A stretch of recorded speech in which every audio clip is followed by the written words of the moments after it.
Why, hello, you lovely peppercorns. My name's Noa Lee, and welcome to another retro game hopping afternoon of fun time, awesomeness, and all that jazz. How y'all doing this week? Hello, hello, and yo, yo, yo. Hello, hello, hello, and yo, yo, yo. Hi, Live Coil. How you doing this week there, buddy? I am doing quite good myself. I'm a little tired today. It might just be the weather. It's been overcast for like the last 3 days here, so. And it's kind of been drizzling a little bit, but I don't know. Also had kind of a busy week again, but it was a good week overall. Hey, Aiden's here too, up bright and early in good old down under in Australia there. How you doing, buddy? Hope you didn't stay up all night. I hope you just got up early for this. Few more months and stupid America will go back on not daylight savings time, and you won't have to. You can sleep in an hour before the streams for another 6 months until we fuck it up again. We are going to start with Vex today because I couldn't get it working on PlayStation 2, but I did download the GameCube version. I tested it before the stream, and it seems to be working just fine. So fingers crossed we can finally play Vex. And then I also have The Legend of the Mystical Ninja on Super Nintendo queued up, which I believe Colin wanted me to play last week.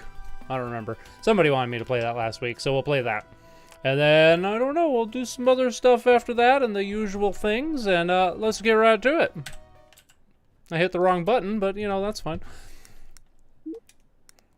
We're going to try some Vex. Right, you wisdom, hey buddy. Hello there. Could be better, honestly. I think I found the problem with my word output. No ideas for solutions, and work definitely could be better. Sorry to hear that.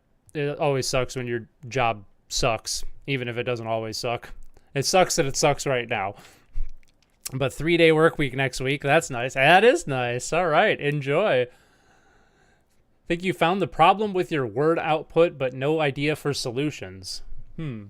Well, I have been writing for quite some time myself. I might be able to share some insight on that. What's your problem, if you don't mind sharing it? I might have some insight on that. I don't know. I might be able to help. Is what I'm saying. If not, if nothing else, we could at least commiserate with our writing problems, because I've had a lot of problems with writing over the years myself. So, and recently too, I guess. So yeah, Live Coil. I'm well, rather smitten with an ongoing anime called Heavenly Delusion. Also, the Final Fantasy Pixel Remaster. Oh, nice. Never heard of the Heavenly Delusion. And are you talking about like that series of Pixel Remasters that Square Enix has been putting out on mobile and possibly Steam recently? I might be familiar with what you're talking about. I think they were recently porting like the first, 6 Final Fantasy games to more modern consoles. Hey, what's up, Romello? Romello is in the house. Hell yeah, we're all in the house. We're going to hopefully play some Vex today, Romello. Couldn't get the PS2 version working like I wanted, but I did get the GameCube version. It seems to be running, so we're gonna try that. Excuse me. To be honest, I haven't been great the last couple of days, mentally anyway. Oh, sorry to hear that, bud. Didn't sleep so great either. I've been up for around an hour. Probably won't stay all stream. Well, pop out and get some sleep when and if you can, my dude. Sleep is far more important than my silly streams, but thank you for coming out. Sorry to hear you're not great mentally at the moment. It sucks when you're in those positions. Been there many a time. Let's hopefully play some Vex here. Alright, I think I'll just continue where I left off on my test. I was just in the tutorial level anyway. I doubt anybody cares to see me play the tutorial anyway, so we're going to power through it here.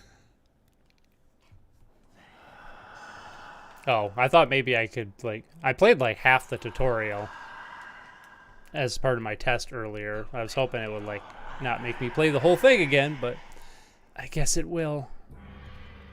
Yes, they remastered the pixel versions of the first 6 Final Fantasies. PS4 and Switch ports came out a week or 2 ago, but the Steam version has been around for a while. Okay, that's what I thought, because that's what I was thinking of, but you kind of made it sound like it was something new. Apparently it's new to consoles. Makes sense to me. The mark of your grandfather, Vargas's passing, lies heavily upon you. The problem, I'm only getting 500 words per day. Needs to be 2K per day if I want to finish my projects. Might be due to writing fanfic for something I'm not enjoying as much anymore. Yeah, that does sound like your problem right there. Might be a double-edged sword, is that you're trying to write too much. 500 words a day is a lot. It doesn't sound like a lot. I don't always write, but I don't write every day. But when I have a writing project, I write every day, and I always aim for 500 words because it builds up so quickly.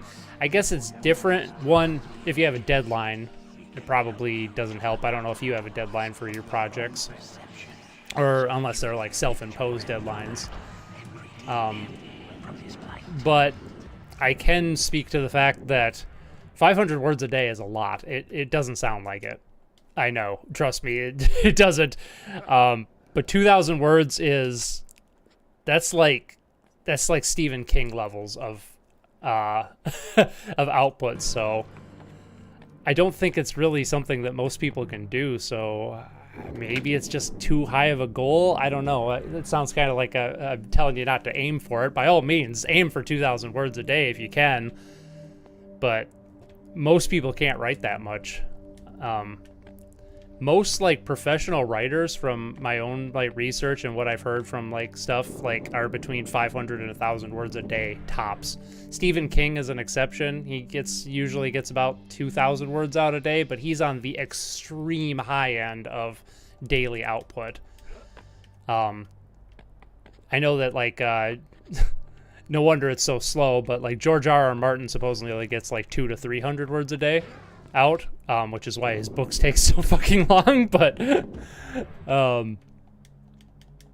I don't know, maybe you're just self-imposed. I had the same problem like years ago. I would, my first couple of times trying to write a novel, I was like adamant about getting 1,000 words done every single day.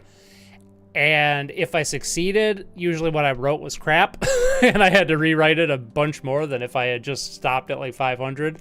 Or I would, be sitting there for like 4 hours and drawing a blank after like around 500 words, strange enough. And then I would just, feel bad about myself for not being more productive, I guess. So I don't know if that helps, but I mean, it could just be like you're expecting too much from yourself, and that can lead to a lot of writer's blocks. Surprisingly, with the last novel rough draft I wrote, which I started writing in July, and I wrote about 500 words a day until about a month ago. I stopped because the rough draft's basically done at this point. I noticed that like if I let myself like just hit 500 words and not even think about it, sometimes I'd end up like with 750, sometimes I'd end up with 1,000. But I always noticed that if I let myself go too long past like 500, then the next day it was much harder to write. So I don't know, that's about the best I could give it. Again, it's different if you have a deadline or something like that. Then I've never had a deadline for my creative writing before, only like old game reviews I used to do. So deadlines are different. Hey, what's up, Fungi Arts? How you doing? I was swearing when the teacher said that we need over 100 words in school, and my monkey brain just couldn't. Oh, sweating. I was sweating. Describe a carpet in 100 words. It would have to be a pretty interesting carpet. Well, for the regular project, 2K a day would let me finish in good chunks in 6 months, and it's something I managed once. Now I don't even write daily. Yeah, I think it used to be like when I was younger, like 10 years ago when I first started doing like creative writing stuff. I totally didn't pay attention. Oh, I gotta do this. That's the wrong button. I gotta do this. There we go. But I noticed that I'm a lot better at being consistent. And again, like your schedule might not allow you to write daily. My schedule kind of does because I choose my own hours with what I do, and Ryan pays all the bills, so finances aren't really a problem for me. I'm super lucky and fortunate in that regard. But to do a ground blast, oh, I gotta jump first. A B, do a kick. There we go. That's what I'm looking for.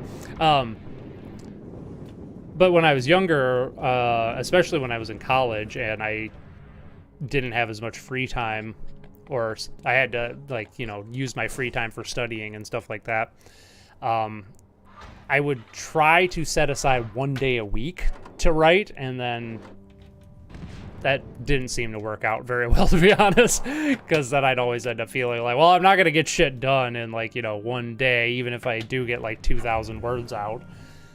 But now that I'm, like, you know, when I'm actively writing and doing creative writing, aiming for 500 words a day always, and then doing it every day, because I can get about 500 words out if the words are flowing in about an hour, and then I have the rest of my day to do whatever and not have to worry about it.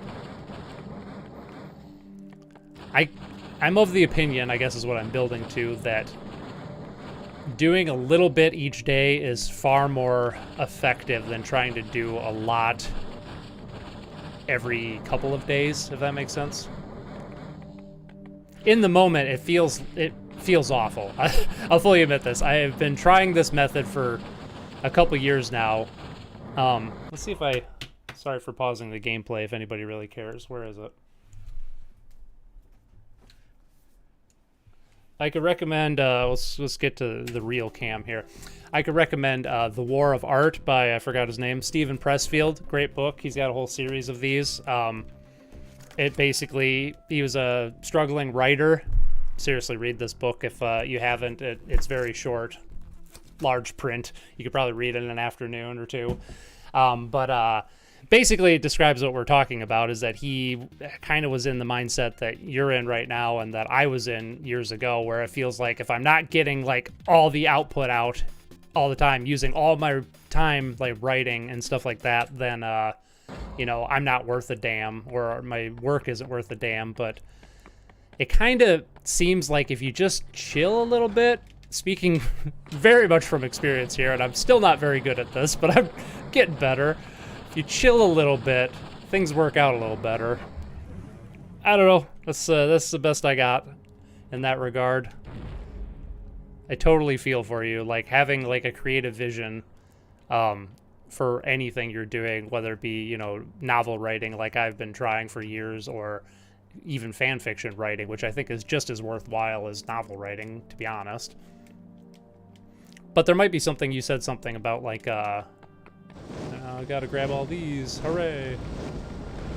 I probably should have read what those do, because I completely forgot what they do. Oh, they're like parts for the Wraith Hearts, gotcha, I remember now. But yeah, it could just be like you were saying too, that the subject material just doesn't speak to you anymore. I've definitely had that experience too. Mostly, not with so much with my creative writing, but a lot with my like script writing for this channel. There's been times over the years where I've, like, started a script and then I've gotten, like, into it and I realize I really don't actually care about the subject material like I thought I did. And your only choice there is either power through and never be happy with it, or abandon it and move on. And usually abandoning it and moving on is the best option in that case. What's my favorite movie? What do you think of the 9F the movie, The Unbearable Weight of Massive Talent? What do you think of 9F? Oh, of 9 the movie? I guess I don't know what you're talking about there, Mr. Stranger Pale. Also, hi, Mr. Stranger Pale. My favorite movie, by far, is the original Alien, 1979. Fantastic movie. It's kind of been my favorite movie my entire life. That guy's creepy looking. Is he supposed to have pupils? Probably not.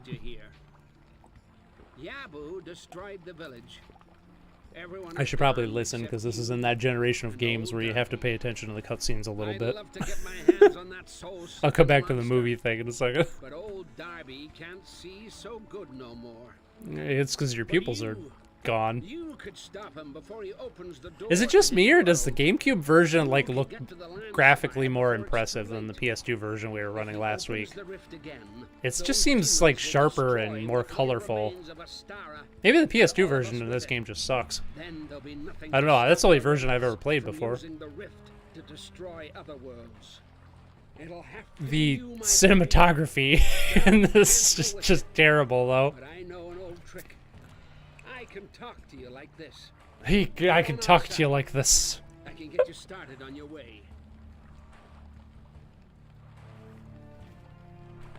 Let's see. Okay, favorite movie, Alien, 1979, the original. I like Aliens as well as a movie, but I would not even put it in my favorite movies. I know that, you know, there's Alien fans are always split over which movie's better, the first or the second one. I am strongly in the camp that the first movie is by far the superior movie, although I really like Aliens as a movie. But it's I don't know, Alien is just such a masterpiece of cinematography and set design and storytelling and monster design, and it's like I like horror movies more than sci-fi movies, and it's, you know, more grounded in the realm of horror than it is sci-fi. So I definitely like that, and it's one of the only like horror movies that has ever actually scared me, but it's not like the jump scare kind that you see in like more modern horror movies. It's more like the get under your skin and stick with you kind of horror. And I don't know, there's never really been a movie monster that scares me like the alien, like the xenomorph in the first Alien movie does. And that's one of the reasons that I don't particularly love, I guess I still love the I still love Aliens, but it's one reason I'm not as big into Aliens is because the aliens the xenomorphs just are not scary in that movie because it's an action film, which I think was a good choice for what they were going for. But part of what makes Alien such a strong... That's not the attack button. This is going to be weird because we're playing the GameCube version and the B button is mapped to the circle button on my controller, which is not where I'm used to having the attack button at, but yeah. Okay, now we're free to do whatever we do. What do? I don't know. It's been probably like 10 years since I played this game, so... Let's find out. Hey, what's up, Colin? How you doing? I have some ideas for a novel I'd like to write, but I struggle with linking the scenes I have in my head. I'll visualize scenes completely separate from each other, but then not know how to go from point A to point B. Oh, been there, my dude. Basically describing how my head works. Honestly, I think you should just start by, if you do want to write it, just start by writing those individual scenes. You don't have to write your novel in order. This is something that I struggle with. I'm talking to you as much as I'm talking to myself here. But just write them. If you see scenes, write the scenes and don't worry about it. I guarantee you that in the process of doing that, you will think of ways to link those scenes together. And damn it, I hit the wrong attack button, or the wrong button to attack again. And here's a good piece of writing advice for everybody. Again, reminding myself this. Do not expect to get it right the first time you write it. Just get the words out on the page. You can always edit them later. Editing is 9/10 of writing as far as I'm concerned.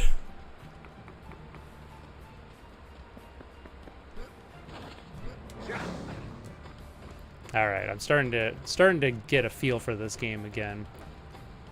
I forgot how much I hate the amount of camera shake. We were talking about camera shake last week too, and I forget what game. Oh, Vector Man, and how I said I didn't notice it until somebody pointed it out, but I really notice it in Vex. Stephen King is overproductive and loony, but damn it if he doesn't hit a home run every now and then. Dead Zone, Salem's Lot, Dolores Claiborne, Firestarter, Eyes of the Dragon, Shining, It. I could write a lot of stuff I know well, but when it comes to fiction, you know, making stuff up, I'm struggling, and it's hard to balance too much and too little detail in terms of pacing. Yeah, I struggle with that. My problem is not so much coming up with new ideas. I have no shortage of new ideas and creativity. My struggle is, and always has been, picking and sticking to, or picking something to go to. I scratched my nose when I said picking there. That's funny. Picking your nose. Scratch it. What the fuck? Well, that was such a noob trap. I struggle with picking a direction and sticking with it. That has always been my eternal struggle.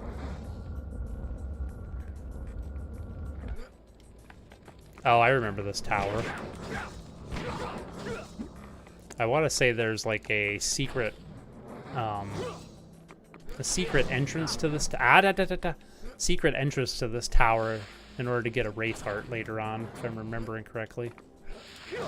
That might be in a different level, come to think of it. Hooray, platforming. Also, don't have much camera control in this segment. The GameCube was... Oh, fanfiction is... Oh, I skipped a whole bunch. Dang. You guys are talkative today. I've been talkative. Damn. Thanks for the perspective. That does help. Kind of forgot I'm aiming a little big. Just preaching to the choir there, buddy. I am I'm right there with you, side by side. It's a smaller story I'm doing now. That's a struggle-ish. That's not even mentioning the art side of it. Yeah. Well, I hope that helped. I'm glad it helped a little bit. Perspective is hard to maintain when you're working creatively. I know. I struggle with the same issues you do, it sounds like. Did you ever describe something in 3 words or less? I mean, probably. I can describe ukulele in 3 words right now. Bad, shit, and terrible. All separated by commas.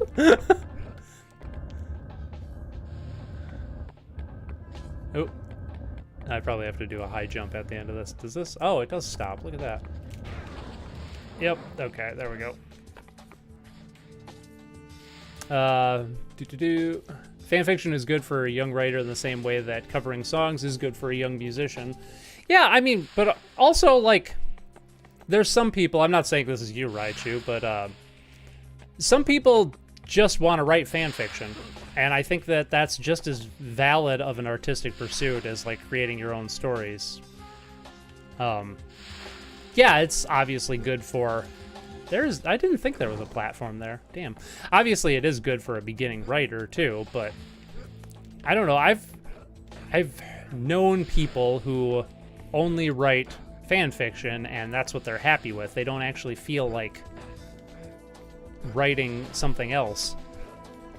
And, I mean, kind of, like...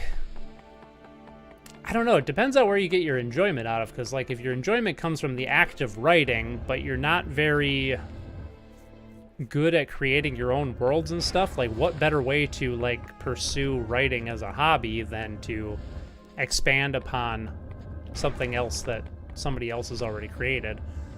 Like, I think it was fucking Joanne J.K. Rowling who was, like, I think it was her, she was all pissed off that, like, people were writing Harry Potter fan fiction, and she's just like, write your own stories, or write your own stuff, and it's like, lady, like, you weren't ever a beginning writer, you never, like, you know, fantasized about creating something with other people's works, you can't tell me you haven't.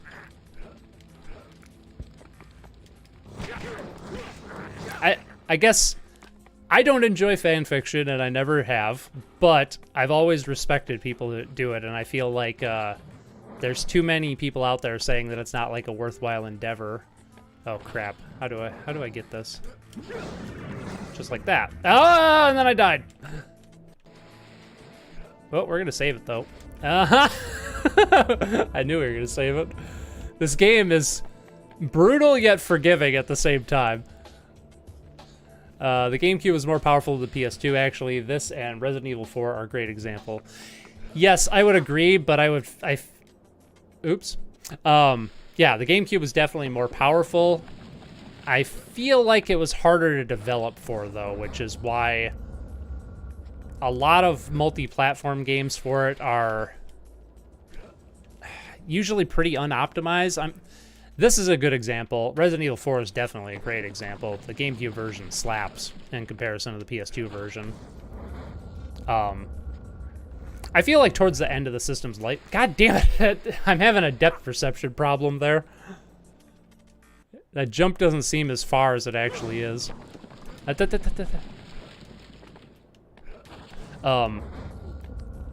yeah, I feel like towards the end of the system's life cycle, especially when developers started figuring out how to use the GameCube more effectively, they third-party developers especially got really good at optimizing for the GameCube and utilizing its hardware. But earlier on, it was kind of hit or miss, I feel. Granted, like, there weren't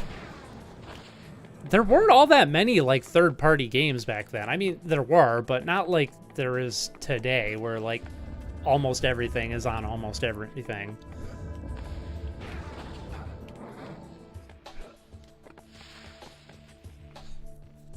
PS2 usually had the worst version of a multi-platform game. Maybe? I don't know. I suppose in a lot of cases, I've never really experienced, like, maybe I'm just wrong and I just haven't experienced that, or maybe I've only ever played, like, the one version of a game before. That could be, but in my experience, the PS2 version is usually the more optimized. Not in every case. I'm now finding out Vex seems to be a great exception.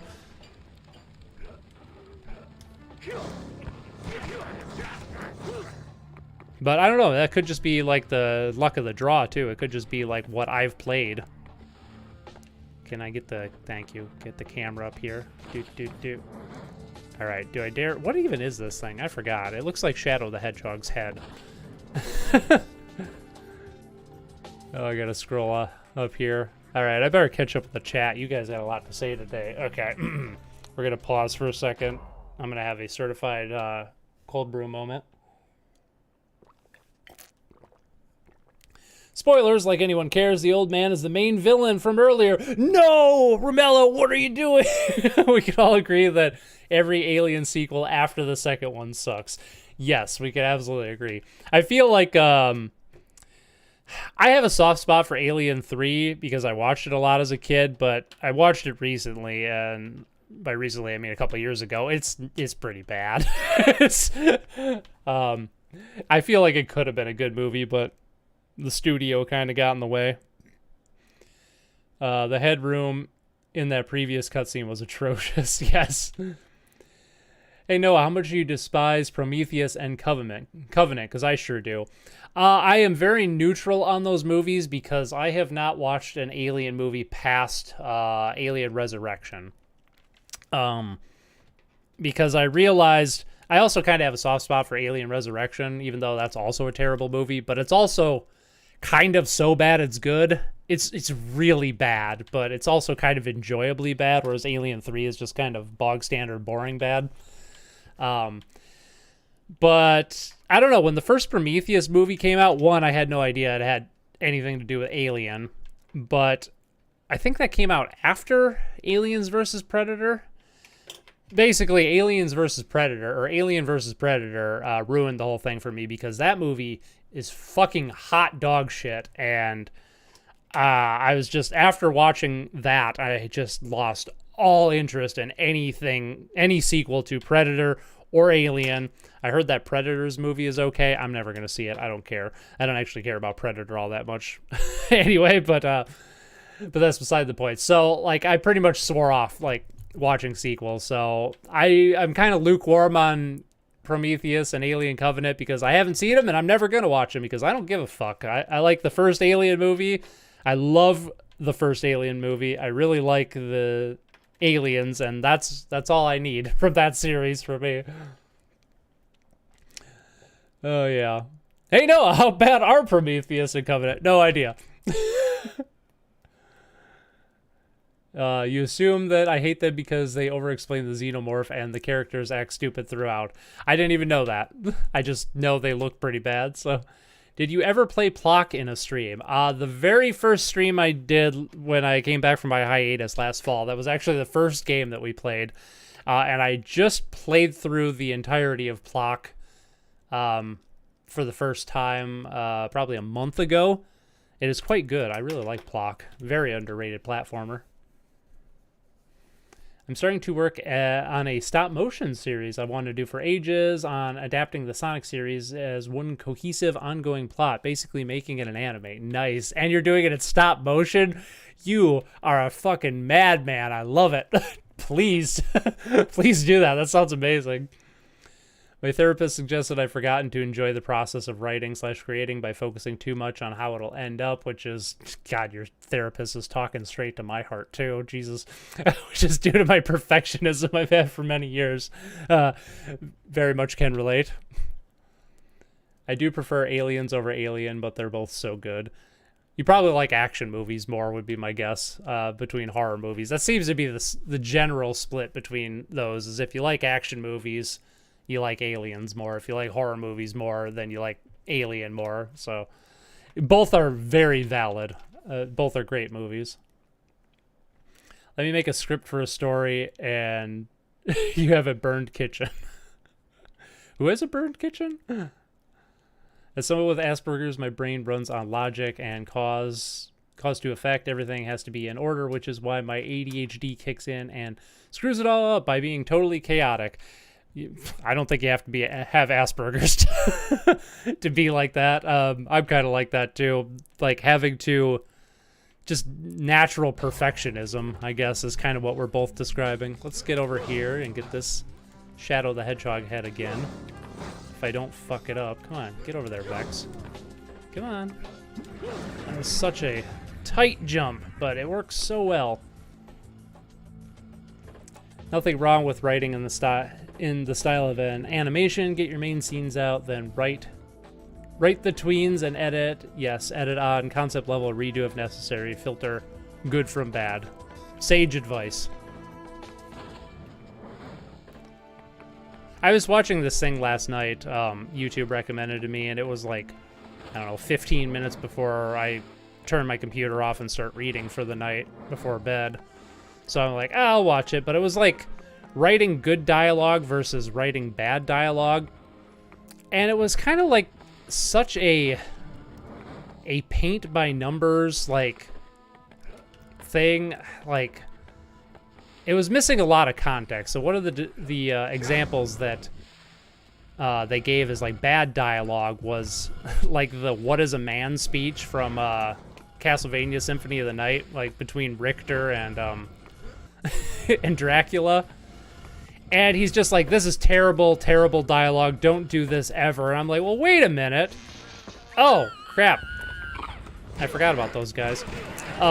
He's like, don't ever do this. And I'm just like, well, wait a minute. There is such a, like... Oh, okay. I can't kill it. I just need to get the hell out of here. Jesus. Get another Shadow the Hedgehog head here. I don't remember what these emblems do. But anyway, I like the cheesy dialogue in Symphony of the Night fits the tone of the game so well, though. I mean, it's bad in the sense that, you know, it's not technically impressive, but it's good in the sense that it reinforces so much of the cheesy and goofy elements of that game, and while also having, like, you know, a little bit of horror elements in there as well. Oh shit, I fucked up. Oh shit, I fucked up. God, this game is fucking brutal with its platforming. Eventually we'll get up this tower. Someday. I don't know, it was one of those YouTube videos that seems like to care so much about, like, technical proficiency, and admittedly, I used to be of that ilk when it came to my own criticism of things. But I think there's something to be said for context. Context is important in everything, and you can't judge, like, whether dialogue is good or bad isolated from the larger project. He gave another example in the video, and I forgot what it was, but it was like... Oh, it was the, it was actually about movie dialogue, but he talked about games a couple times. He also talked about, even better example, the Jill sandwich scene in the original Resident Evil. And he was just basically saying, like, how awful that was as well. And I'm just like, yeah, but that game is so fucking cheesy. Like, have you seen the, like, opening cinematic for it, or the cutscene? Like, I know the series has turned into, like, legitimate horror, but the first game was not... I don't think Capcom was trying to make that a serious horror fare. It was trying to be, like, a cheesy like a cheesy, campy movie type, or like cheesy and campy in the way that 80s movies were. So like that kind of, ow, that was bullshit. Ugh. I forgot how freaking insane this game can be. But I don't know. That was kind of my 2 cents on that, and how there's still so many people out there that care about technical ability regardless of context. When a lot of like the best things that have like ever been made are, I don't know, usually not the most technically impressive thing in the world. A lot of times they are, but not always. I could describe Sonic Forces in 3 words: pile of crap. Nice.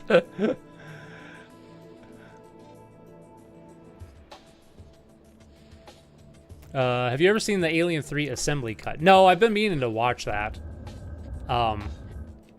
Last time I sat down to watch Alien 3, which was a few years ago, I tried to find it, and I think it just so happened to be at a time when like the studios were like trying to like prevent that from being seen, so like I could not find it anywhere to watch at the time. I'm sure it's available now, but like it was, I tried for like, I don't know, an hour that night trying to find a download for it, and I just could not for the life of me. It had been removed from like every download service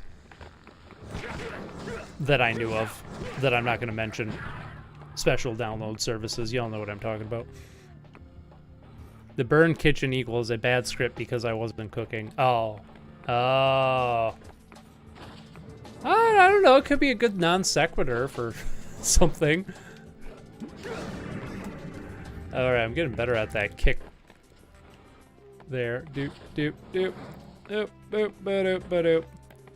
I hope my sick Vex skills here isn't overstimulating y'all. I kind of had a feeling this is how it was going to go when everybody asked me to play Vex. And I'm like, I'll do it, but this is, I don't know, one of these days I'm going to make a video on this game because I feel like this is such an underrated gem. And it's also kind of like one of the earliest examples I can find of what I would call a hardcore 3D platformer, which they're... Oh, are you fucking kidding me? I jumped right over your fucking stream there, you bitch. But I would call this like a hardcore 3D platformer. And there aren't a lot of them. It feels like they're kind of starting to become a little more commonplace. Like Frogun has some hardcore elements. What the That was not my fault. I teleported to the edge of the fucking platform. We might make it up this tower today. There's probably like one Wraith Heart up here. It'll be the first one we get. Come on. Okay. Alright. This is just the first level. Like, I remember the last level in this game is unbelievably, like, bullshit. But I also kind of love it. Doesn't help that the camera controls are are complete opposite of what I'm used to. Ah, the fucking hit detection! This sucks balls! God! I need another... We're gonna leave this tower. I'm tired of fucking climbing this thing.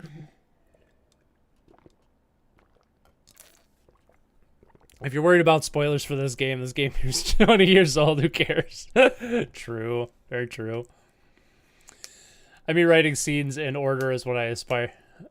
Oh, I see what you're saying. My Aspie side demands I do. That's fair. I understand that. My ADHD just makes it hard, so I end up procrastinating a lot. Depression doesn't help either. Depression never helps anything for any reason.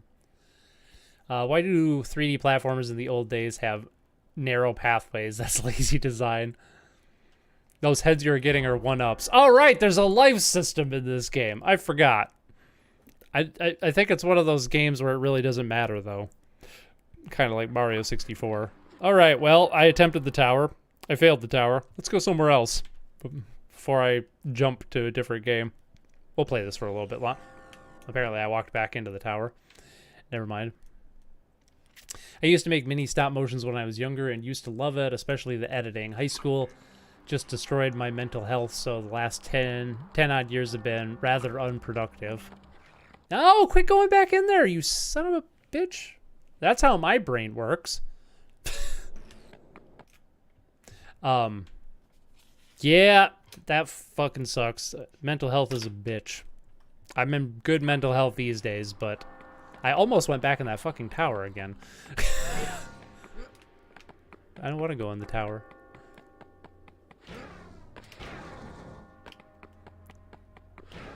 I should watch a speed run of this game sometime. I feel like this is one of those games that would be an interesting speed run experience. Not for me. I'm not going to speed run this game.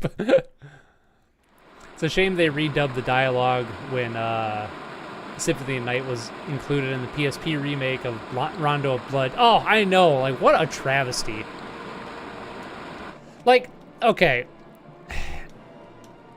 That kind of makes me feel like they... It makes me feel like they just didn't have enough faith in how strong the original was, and they just got carried away by the meme of, you know, people shitting on the dialogue, but I don't know. I know people have shit on the dialogue for how bad it is, but I've always found it so charming, and it fits the rest of the game so well. Because that game is so doofy, right? I mean, I played through Symphony of the Night like 3 or 4 times now, and I never even considered taking it seriously. That's why I feel like the Castlevania anime like gets it right, because that is one cheesy motherfucking anime, and they lean into it hardcore. They're not trying to be like, you know, dark and edgy. They're not trying to be like super dramatic, although there is a lot of drama in it too, but they lean into like how big of a goofball Trevor is, how, you know, much of a, I don't know, an uber Chad Alucard is. And they just lean into like how cheesy it is. So I feel like whoever made the anime like gets that aspect of Castlevania, that part of its charm comes from its cheesiness. It's almost like, you know, that Lords of the Fallen, or not Lords of the Fallen, Castlevania Lords of Shadow, which tried to like be all like edgy and stuff like that. It's a wonder that people didn't like that, because they stripped away all the cheesy and charming elements of it and just left the juvenile bullshit aspects. Also, it was a God of War ripoff, and everybody knew it was a God of War ripoff, and it wasn't even a good God of War ripoff. So there's that.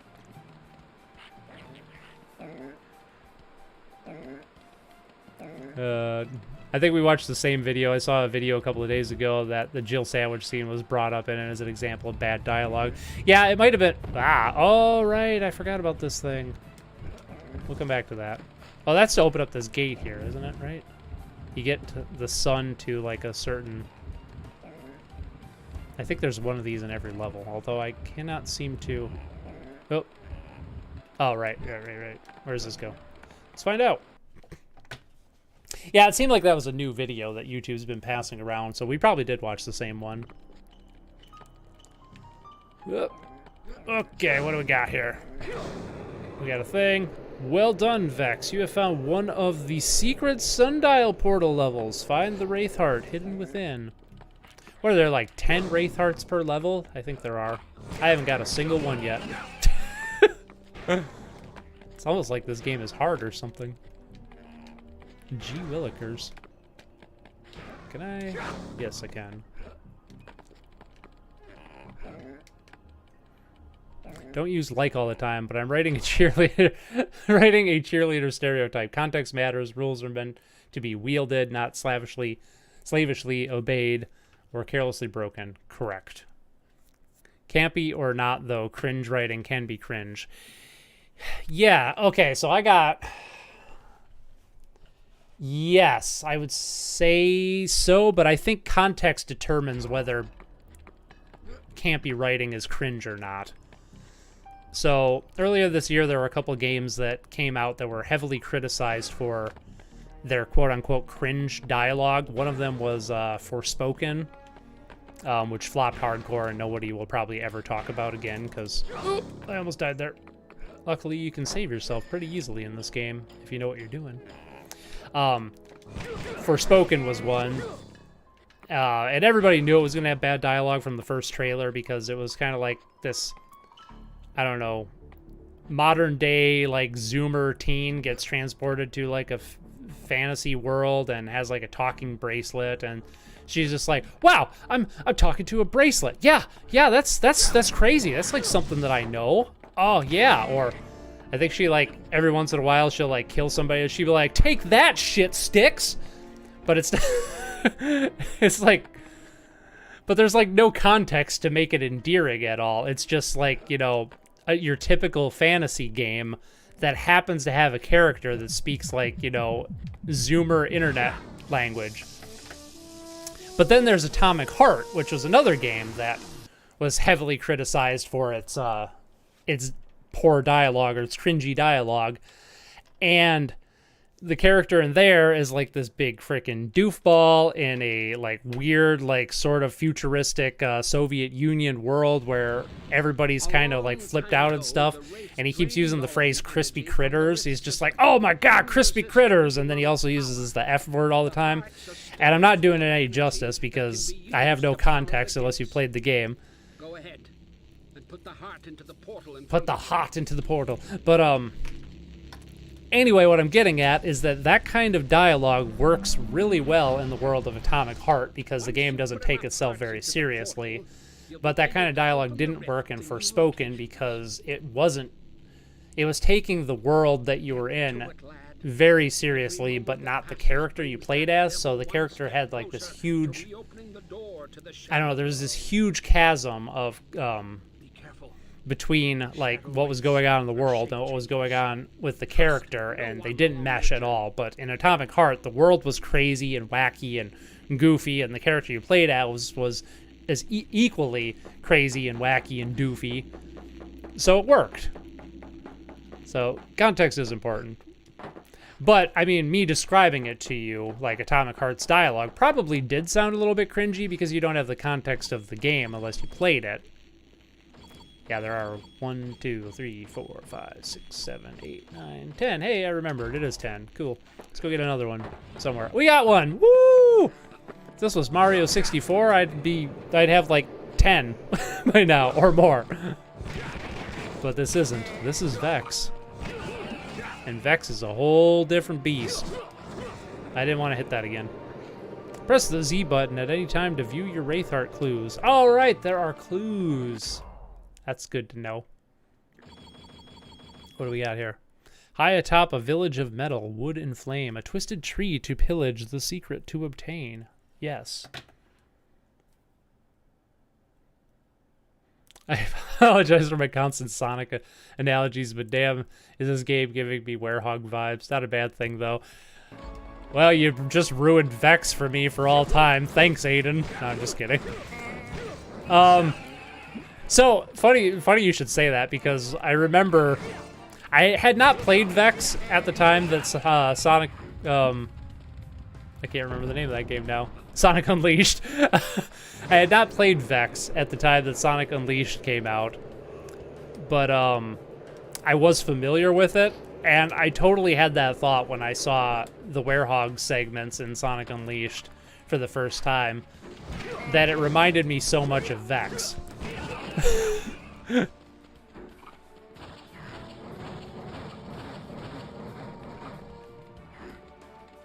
And don't apologize for your Sonic analogies.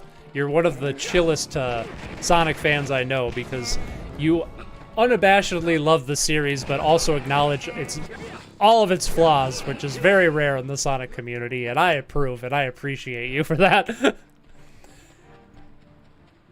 Because there is a lot to like about Sonic. There's a lot to hate, too.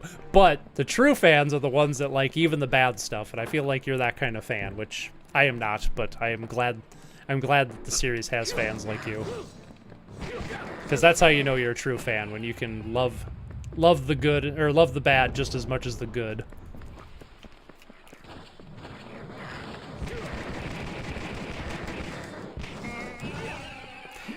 You know, normally I don't like button mashing combat like this, but it's animated and the sound design is so well done, and it doesn't like... It lasts just long enough to be entertaining without also getting on your nerves. It's really nice, actually, as far as button mashing combat goes. Show don't tell might be my thing because it's pretty much playing it safe without messing the whole thing. Messing the whole thing with bad dialogue up. Yeah, show don't tell is usually the way to go. Usually. Contextually, it could be fun to tell and not show. I hit the wrong button again. I wanted to do a long jump there. Also, I forgot how freaking awesome the swimming controls in this game are. Oh, God, these are like the best 3D platforming swimming controls ever.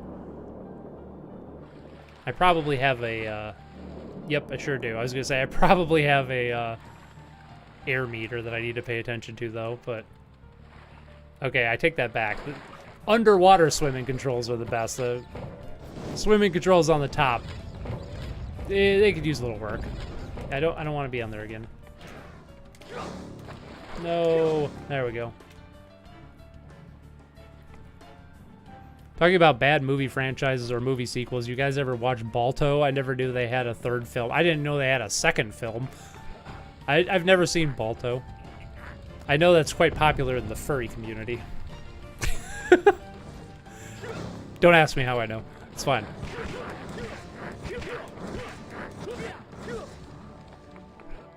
Pretty much any, like, that was Balto a Disney film? I actually don't know. I assume it is? Which might be why I've never heard of sequels, because Disney does that with a lot of their stuff. They have, like, straight-to-video sequels that nobody's ever heard of. I didn't know that frickin' Beauty and the Beast had a sequel. It was like Belle's Christmas or something like that. Actually, I think it has a third movie, too. Third animated film, no less. Does triangle do anything in this? Yes. That's your look button. Ah, yes, the days of having a dedicated look button in a game. You don't see that very often these days. Button mashing, button mashing, button mashing.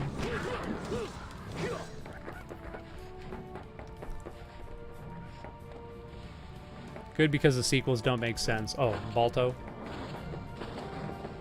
Well, I think the Castlevania show is definitely a mix between serious and goofy. Yeah, I guess that's what I was getting at. That's kind of what I was trying to say. I don't feel like I worded it the best, but yes, it is a beautiful mix of serious and goofy, and it maintains that tone and that balance between the two perfectly well, which is what I feel Symphony of the Night does as well. And I feel like the cheesy dialogue and overdubbing it for like the PSP re-release only did that a disservice because it tried to shy away from the cheesy elements that are half of what make the game's tone so endearing. And I feel like the Castlevania anime nailed that because it does have its serious moments, but it also has a lot of goofy moments, and it knows how to switch between them flawlessly. There's also, like, Matt and I were talking about this one day. We were talking about Outer Wilds. Great game. But I kind of have my problems with its tone because I feel Outer Wilds was trying to do the whole goofy and serious at the same time, but it wasn't really switching between the two. It was trying to maintain a serious tone and a goofy tone simultaneously, and I don't feel like it worked out very well. Matt thinks otherwise. He thought it worked out great, but I felt like it was just kind of... The funny moments fell flat because of how serious of the tone could be at times, and the serious moments fell flat because of how goofy the tone could be at times. And there wasn't a clear enough distinction between the two for you to get in the proper mindset, I feel like. But that also could be, like, part of the thing, because, like, you know, it's a spacefaring adventure. You're exploring, like, a strange universe. The universe is incomprehensible, and you're trying to piece together stuff. So maybe it actually works in the game's favor. I haven't quite decided. I might have to play the game again to see if my opinion changes. But maybe that's the point of the game, is like, you know, that is the universe in a nutshell, is like this absurdism mixed with seriousness at the same time, and how unnerving it can be to try and experience those two emotions, or two states of being at the same time. Thinking about it more, that's probably what they were going for, and I just didn't understand that when I was playing it. Which is why I'm of the opinion you should always play a game twice before you criticize it, because I would have got, I think I would have missed that idea if I had done a review of Outer Wilds, like, after one playthrough. Perform consecutive air juggles on enemies to earn bonus pickups. Uppercut, yep. I keep hitting these things because I think they're like boxes that have items in them. They're tutorial points. Balto was a Universal film under their short-lived Amblimation studio that Spielberg abandoned to found DreamWorks. Oh, they were the same company that made We're Back, a dinosaur story, right? Which I always thought was a Don Bluth movie, but I recently found out is not a Don Bluth movie, even though it sure fucking looks like one. That was a bad movie. Even as a kid, I thought that was a terrible movie. Oh, right. There's a... The air tasted funny today, Nanya. What?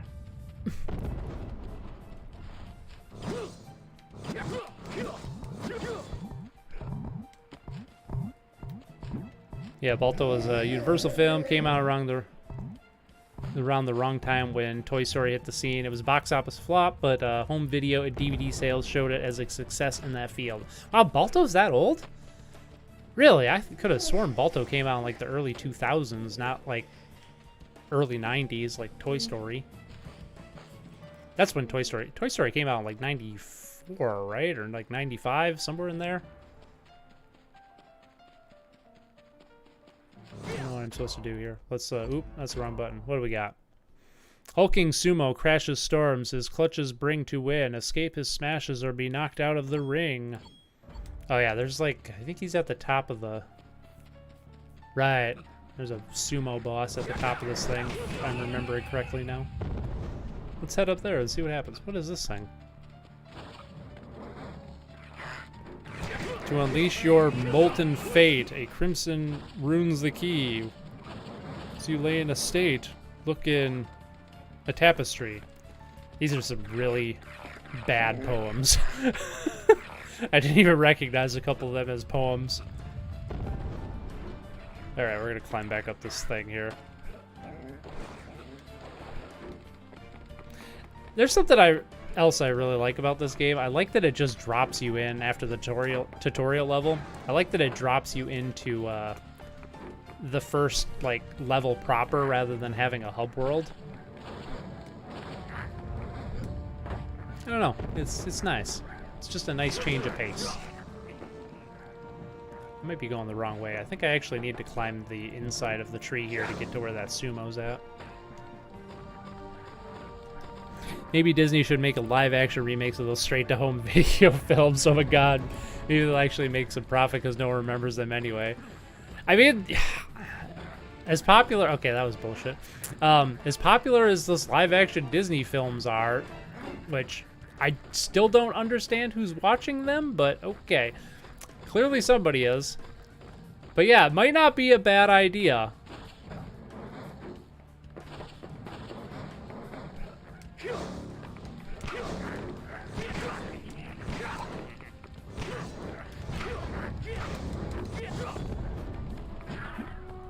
Yeah, I think this goes to Mr. Sumo. Hey man, Rescuers Down Under was a fine sequel. I agree, and I think the first thing they worked on Pixar with. Oh, really? Technically, the first Disney sequel. Was it? Interesting. Ow! You motherfucker! Okay, just Why are you gonna put like a thing to climb there when taking the stairs is more efficient? Don't understand. Okay, we were here already. This is where that Wraithheart was.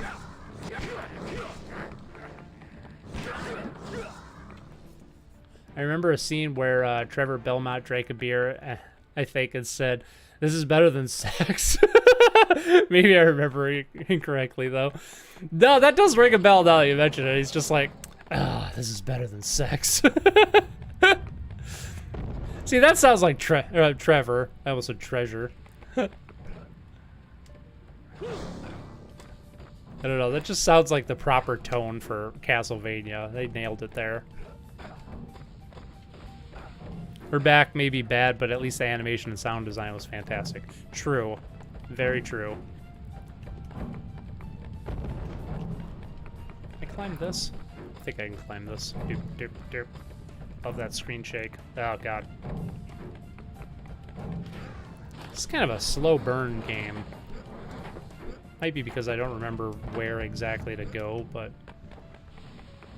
I went this way already. How the fuck? Okay, somehow there's like a different route to climb this thing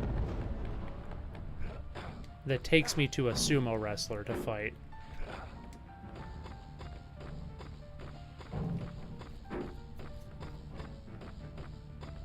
I apologize to anybody who has... Oh, here's the sumo. I missed the one spot. Oh, love them jiggle physics. Yeah, get the fuck out of here, boy.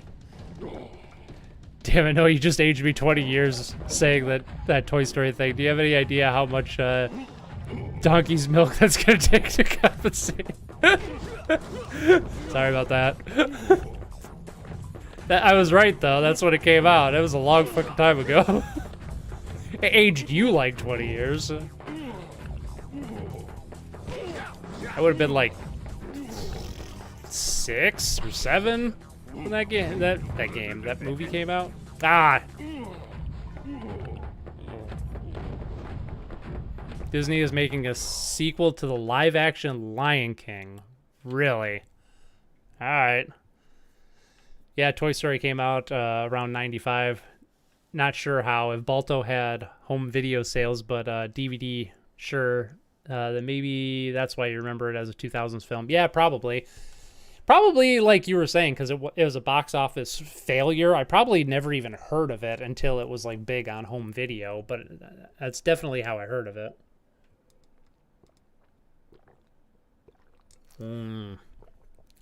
Love that decaf cold brew. It's delicious.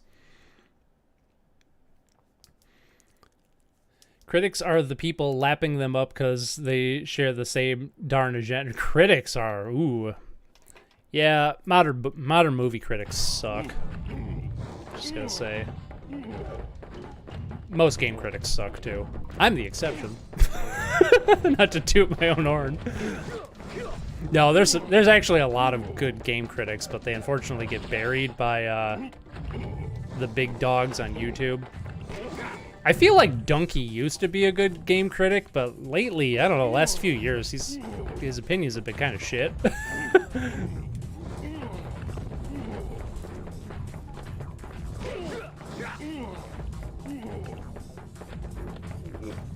Yahtzee's a good critic. I kind of... I need to do a long jump when he does that charge. That's how I dodge that, I remember now.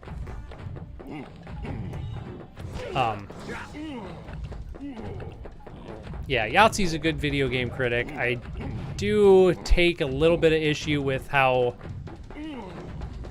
he can be a little too persnickety sometimes. He's one of those... Damn it! He's one of those critics, like I was talking about earlier, that takes...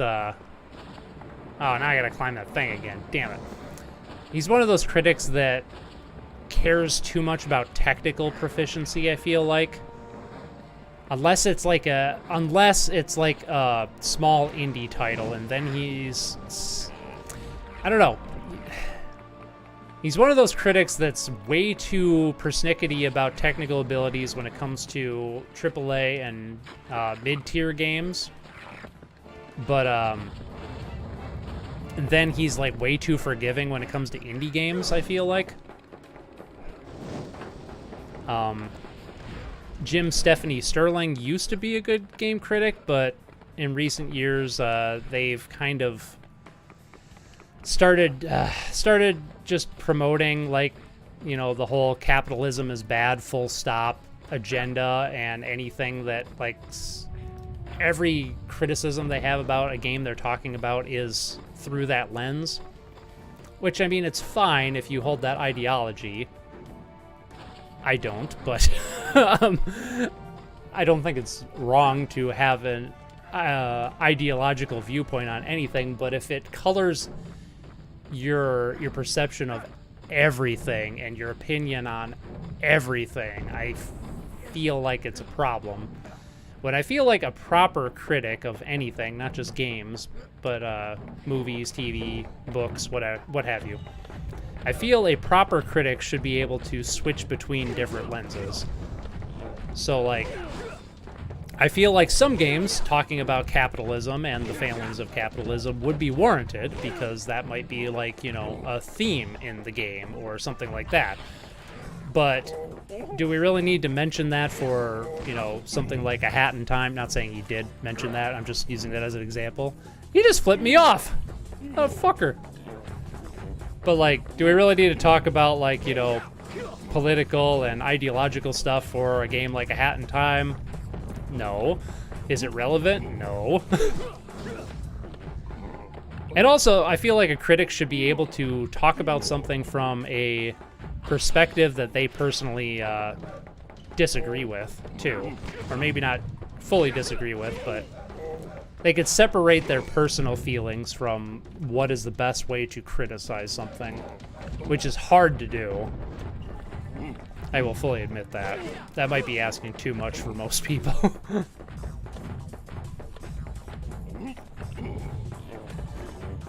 But yeah, I can kind of see what you're talking about with, like, I don't know, critics lapping up Disney live-action stuff because it promotes the agenda. Oh, bye-bye. I wasn't even conceived in 1995. I'm a 99 child. Nice. You are to 90s kids what I am to 80s kids. I technically existed in the 80s for 4 months. You technically existed in the 90s for less than a year, it sounds like.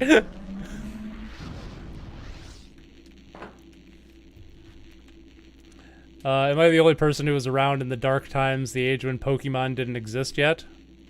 Oh, I was around when Pokemon didn't exist yet. I remember when Pokemon hit the scene, so it's just you and me, Raichu. It's just you and me. We're the old men in the room. I remember a time before Pokemons. Upon a spirit breeze, stones dance against the void. A prize there you must seize, a fall you must avoid. Beyond the curtain falls, model castle comes to light. To scale the tower's walls, mind what is out of sight.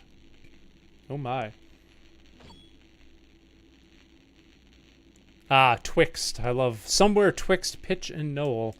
For it to be revealed, just keep your mind on your goal. Well, I know where that's at.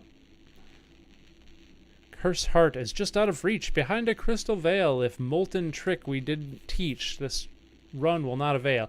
Okay, I think I need an ability from a different level for this one. You need, like, a molten power-up so you can be all, like, fiery and stuff to break this crystal. Something like that. KT Core, hey, what's up? I was born in 85, but I still consider myself a 90s kid. Nice. March in 95, right here. I was born in March, so most of 99. Hey, you had better than I did. I was born in August of 89, so... Mostly a 90s kid.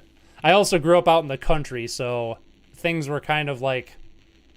The 90s to me was not like 90 to 2000. It was more like 95 to 2005 is what the 90s was out in the country, because this was before internet times, so like as a country kid, we didn't get stuff until about 5 years after it was already popular in the city. So it was a different world back then. However, I recommend Balto. It's based on real events, but it's a loose adaptation, so some creative liberty was taken. Like the fact that the dogs talk. I'm guessing. I'm just kidding. No matter what you say about game critics, at least it's better than the old days when everyone wanted to be like AVGN and trying to make a big epic effect-heavy story for the reviews for no reason. Yeah, I mean, I feel like that has its place.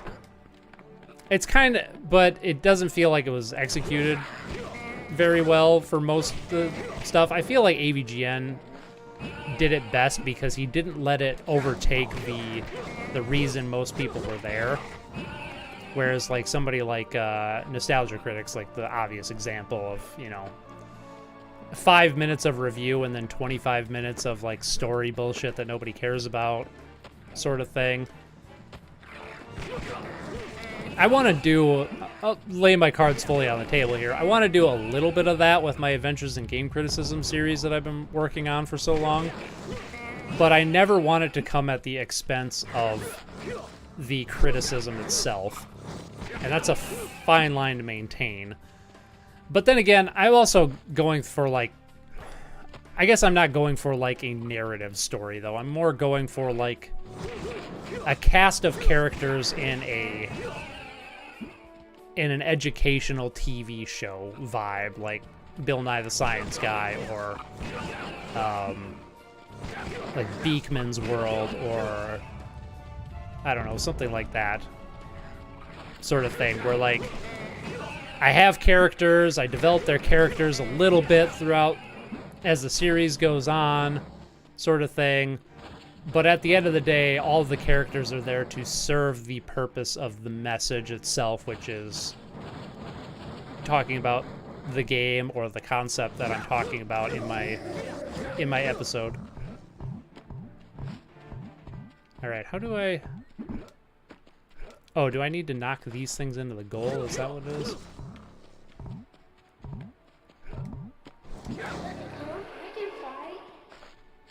Sure, something like that. But yeah, I definitely appreciate that critics have moved on from like the angry review and the story. I can fly? What are you saying? Okay, I got these things. Do I need to? No, because if I hit them, they explode.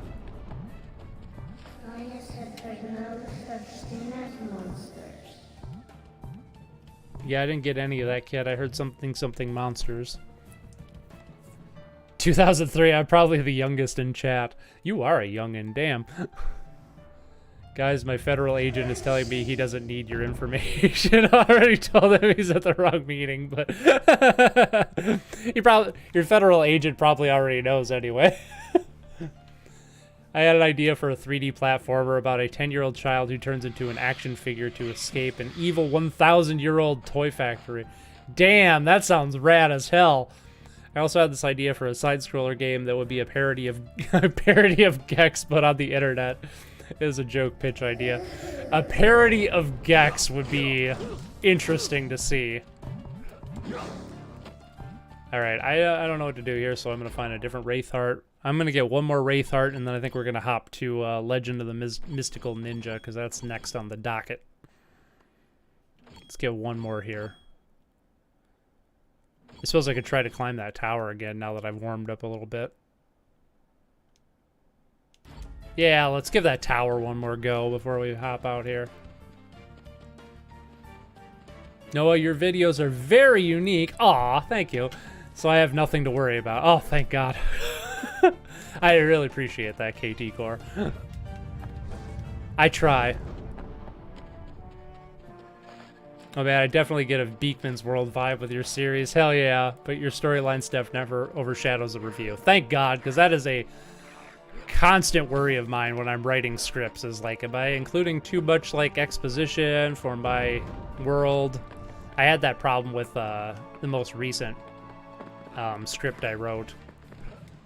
But I did a lot of editing, and I feel like I chopped out all the unnecessary stuff.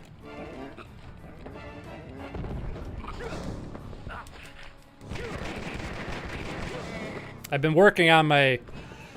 It doesn't feel like it because I haven't released a video in like 2 months now, but I've been working on the next episode of Adventures in Game Criticism. But I had to do a little bit more construction on my video set in my basement for this one. I had to complete more of my my ship for the scenes I wanted to do. But I'm almost done with that, actually, so I might be able to start filming in a week or two, maybe. I still got a lot of props to make for this one. Go figure. This is going to be by far my most ambitious my most ambitious video to date. Can I do wall jumps? Are there wall jumps in this? It looks like I should be able to wall jump here, but I don't remember. Oh, you can. Okay. They don't tell you that in the tutorial. AVGN's best story stuff was actually when he did Board James. I thought that was amazing. Board James was great. Yes, I genuinely agree with you there, because, like, it's a... Oh, I had a depth perception problem there. Jeez. Yeah, I feel like Board James, he handled that a lot better. It was probably because he set out from the get-go to do, like, story stuff with Board James. Maybe not from the very get-go, but certainly some of the earlier episodes he was already hinting at some of the story elements of the Board James series. So it definitely worked out a lot better than the AVGN, because the early AVGN episodes, like, you know, and James has said it himself, he never intended, like, the series to be as big or go on as long as it has. Oh, hey, here's another one of those things. Oh, this is like health, isn't it? Or something like that. I don't remember. How did where's that tower at? I forgot how to get to that tower. Ow. Yeah, Balto wasn't even half wolf dog outside of the movie, so that was kind of a creative liberty. Really? Huh. I wonder why they did that.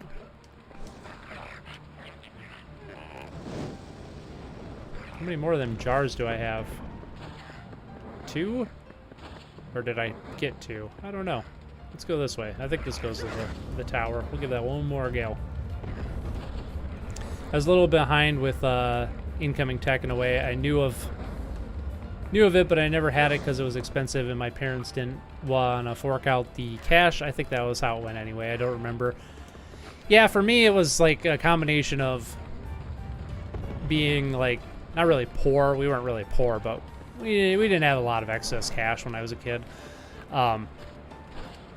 So yeah, combination of that, not having access to the internet, growing up out in the country, also being one of the few people that actually played video games in my area, and absolutely being like the only Sega Genesis kid. I mean, there were a couple other kids in my school who had a Sega Genesis, but they weren't really like the gamer types like I was. They were more just like, I have this game system that's a Sega, but I call it a Nintendo because everybody calls everything a Nintendo. Even if it's not. It is really dark right here. They should have baked some fucking lighting into this corner. The heck? I think this is how you get to the tower, right? Something like that.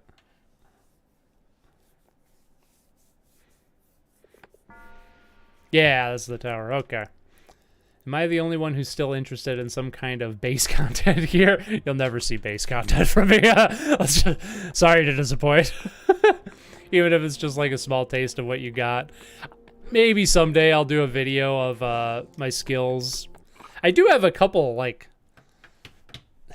Well, I have a couple songs that I wrote. They're more like extended bass solos than anything. That I have had ideas to turn into like a music video, but I don't feel like they are quite fleshed out enough for that. But that would be the extent of like my bass playing you will ever see from me.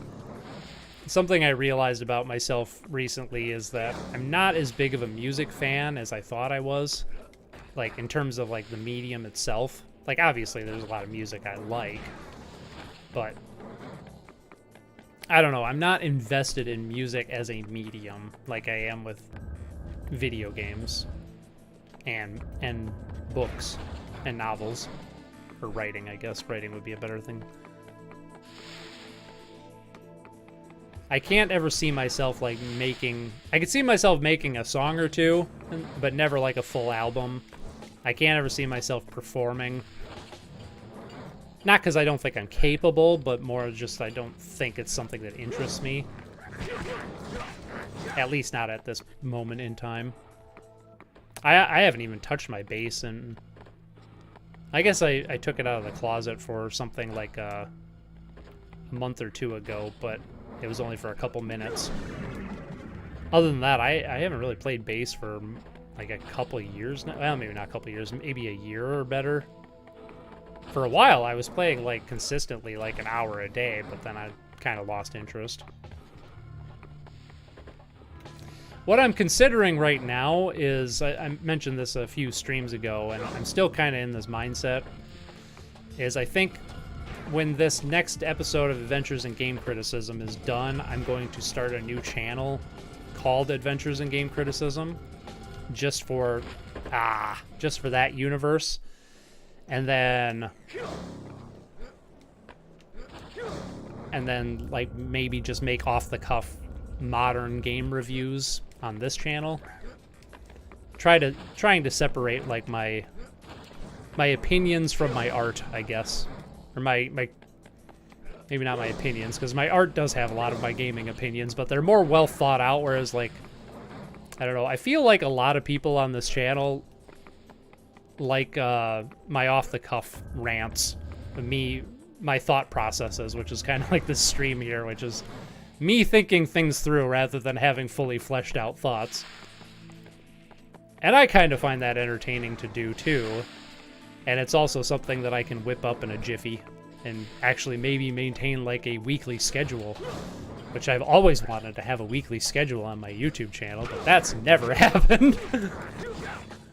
But then that would also free me up to, or take some of the pressure off of like Adventures in Game Criticism to like stick to a schedule, and I could just focus on one video at a time, not have it in the back of my mind that like kind of like Raichu Wiz and I were talking about earlier about you know, feeling like I need to get my project done within like 6 months or something like that, or I need to get it done within a month. Because that is like a quick way to kill your motivation for your art, is by putting a hard deadline on it. I think it's good to have like a soft deadline just to keep yourself motivated, but saying like something absolutely has to be done by like this Friday because I have a schedule to maintain, that doesn't lead to good art most of the time. Maybe in some mediums I could see that being okay, but not the kind of stuff I do. Blah, blah, blah, blah. So what you're saying is we're never going to get the Noa Lee mixtape. Probably not. It would be a bass odyssey. Oh god.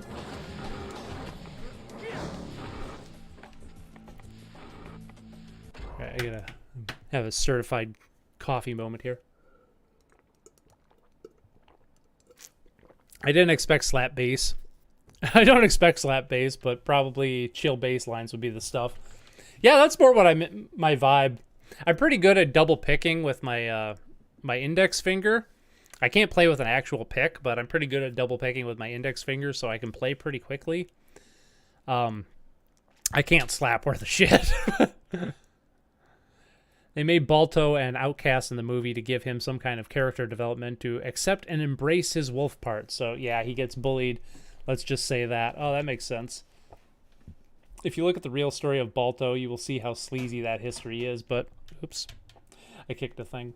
But at least if you just change the main character's name, it might be more accurate. Yeah, I did watch a documentary on the real Balto once. I don't remember a lot about it, but I do remember that it wasn't really as big of a deal as people made it out to be, and it was kind of like, wasn't it like some journalist was like looking for a story and kind of made up a lot of stuff and fabricated a lot of the events to make it sound like a bigger deal than it actually was, or something like that. And like that wasn't discovered until like, like 30 years after the fact, and by that point it had kind of already become a legend, so people didn't want to hear the truth about it, something like that. I want base content. No, damn it. I don't know, maybe someday. Probably not. That would be enough base content, though, to make me happy.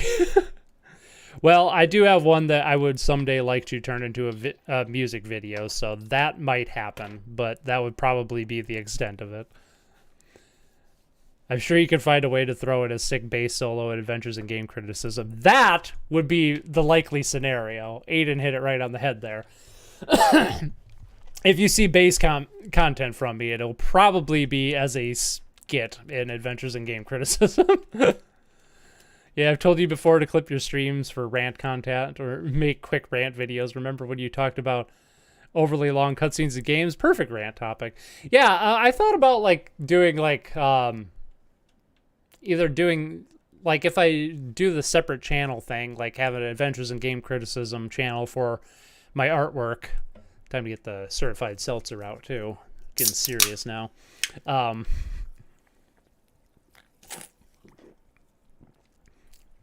I thought about if we do go the route of having like the Adventures in Game Criticism separate channel for art, and then this channel is kind of like my dumping ground for thoughts and ideas and off the cuff stuff. I think I would at that point start clipping streams to get content on the channel. I hate that word, but you know what I mean. Because I think you're right. We've had a lot of good discussions on here that, while I'm eating lunch a lot of the time, I find myself watching podcast clips from like Joe Rogan or like Lex, I don't remember, Lex something or other. I'm not like the biggest Joe Rogan fan in the world, but he does have a lot of interesting guests on a lot. So, but I don't ever want to sit down and watch like a whole podcast, but I do like watching clips from the show once in a while. So yeah, I don't know. Would be a good idea, I think. But I feel like I'd have to separate my art from my content first. I also had a brief pitch for a platformer about a detective with Inspector Gadget powers with RPG elements. That does sound pretty cool too. Excuse me. To be honest, I enjoy every facet. Your more thought out stuff is fascinating. The humor is great. Oh, thank you. The opinions and criticism are valid and not trendy, I guess. I will never be trendy.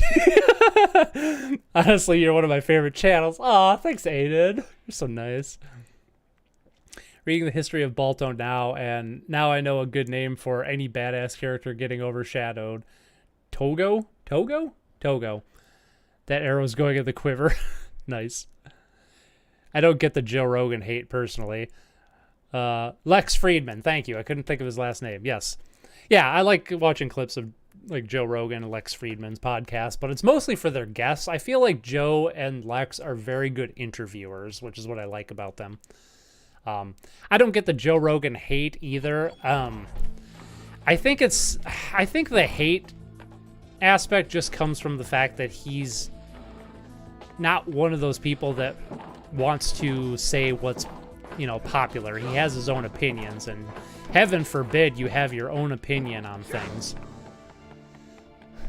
But what I like about... Oh, shit, we got a cutscene now. Shit's getting real. Okay. Oh, I wish I could tilt the camera up just ever so slightly. Okay. Oh, God. But yeah, I don't know. I'm not like a super big fan of Joe, but I do like him overall.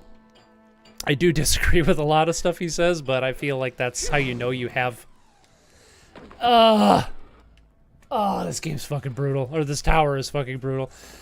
But I feel like that's how you know you have somebody that is worth watching. Because if you agree with everything that somebody says, you just find that just means you're in an echo chamber, and that's never a good thing. And it's always good to have your opinions challenged, regardless of what they are. And that's another thing I like about Joe Rogan and also Lex Friedman is they are willing to change their opinion based on different new information coming to light. New shit has come to light, as the dude would say. And I don't know, people that's not a very popular place to be right now, is to give your opinion and then be willing to change your opinion down the road, which seems like the obvious thing that everybody should strive for, is to formulate their opinion based on the information they have at that moment in time, and, you know, accept that they are going to make mistakes occasionally and get things wrong. But I don't know, this modern like viewpoint that like people have to have like a proper quote unquote opinion that agrees with the message, and that if they ever deviate from that at all, regardless of if it makes sense or not, I can't. Oh, the depth perception here sucks. I can't tell where this thing is at. Okay, am I good? I'm good. Let's get up here. I'm almost dead because the controller is freaking the hell out with the rumble. Did I make it? Oh my god, I wish you guys could feel what I feel right now. The rumble in the controller is at absolute maximum. It's like 150% right now. Okay, it's better now. Well, I'm gonna go grab a drink and then go back to bed. I'll see you next time. Bye, Aiden. Thanks for coming out, buddy. Get some sleep. Joe and Lex let their guests talk. Sometimes I forget Joe is even there. Yeah, that's the best, is when you have like a podcast host that is so unafraid to let their guests just take over the show for a while. All right, I think I'm going to hop to Legend of the Mystical Ninja since we've been playing Vex for half the stream now. Good game. Kind of hard to play and stream at the same time, but I feel like we made decent progress. Is this game autosave? I better do a save state just in case we want to go back. You sure you want to quit? Yes. By the way, what even is this game? This is Vex with 2 X's. It is a underrated hardcore 3D platformer from the 6th console generation. Highly recommend. Very hard. Very, very challenging game. Well, now we're going to play Legend of the Mystical Ninja, which is on Super Nintendo. Super Nintendo Chalmers. Didn't play with a pick, however, because bass players don't do that. I mean, some do, but yeah, real bass players don't play with a pick. And also to keep in mind that there are 4 thick strings I have that have probably more spacing in between for fingers. Yes. Do I have Spyro 2? I think I have Spyro 2. I'll check. Probably won't play Legend of the Mystical Ninja for very long unless I really get into it. Pretty sure I have Spyro 1 through 3 on here. I know we played Spyro one day. Where? Spyro. Yeah, we have the first 3 Spyro games on here.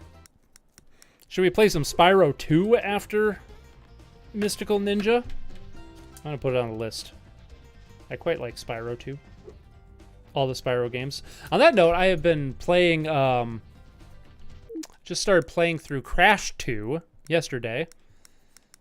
That game is so much better than the first game. It is unbelievable. Where am I going? I'm going to... Oh, Super Nintendo. Yeah, that one. Super Nintendo Sega Genesis. 16 motherfucking goddamn bits.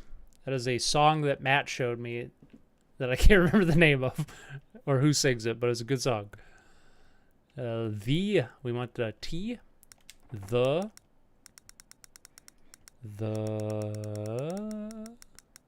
Legend of the Mystical Ninja, also known as insert Goemon game here. I need to get to bed too. Good night, everyone. Bye, Raju Wiz. Have a good night. Sleep tight and don't let thy bedbugs bite, as they say. I've been here watching, but I have no idea what it is. Nice. Yeah, Vex is a lot of fun. You should check it out. Be prepared to get your ass kicked, though, if you do. I have never played this game. Been familiar with, or any Goemon game for that matter. I've been familiar with the series forever, but... Hey, Kid Ying! Have you heard the news? What are you talking about? You know, about that beautiful girl. Oh, you mean the ghost woman of the temple. Yeah, that's the one. Interesting. Something terrible has happened. I have a quick suggestion for next stream. Can we play Frogger the Great Quest? It's a PS2 game. I shall download it for next week, my dude. Frogger the Great Quest. That's one of those weird 3D Frogger games, isn't it? The Great Quest. Yeah, I'll get that. It also suggests Pac-Man World 2. It's a 3D platformer that's surprisingly good. Is that also on PS2? Pac-Man World 2. I feel like that is. Mystical Ghost in Warlock Zone. Noah participated in premarital Vex. Nice. Good pun. Do you have Kula World? I am not familiar with Kula World. That's also a PS1 game. I definitely don't have it then, because Kula World. All right, let's write that down. Kula World. Never heard of that. It's also known as Roll Away on PS1. Okay. / Roll Away. Roll Away with me. Pac-Man World 2 is probably better on the GameCube. Okay, I'll get the GameCube version. Pac-Man World 2 GC. So I don't forget to get that one.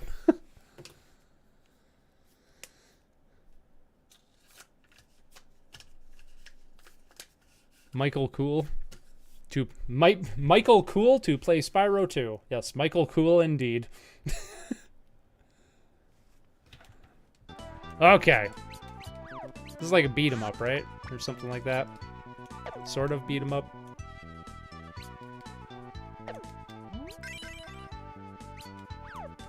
There's a jump. That's also attack. Ah, that switches weapons. I can chuck money at people. That's nice.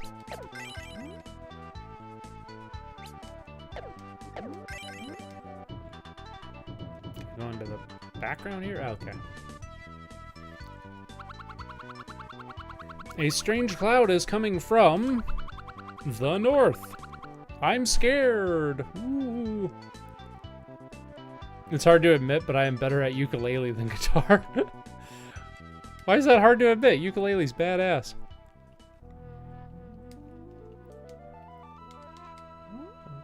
Oh god!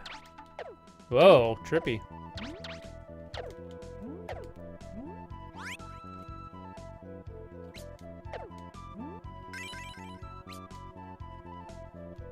What else do I have for buttons here? Kid Ying and Dr. Yang. Ah, that's my property. Hands off my property. That's pause. Okay.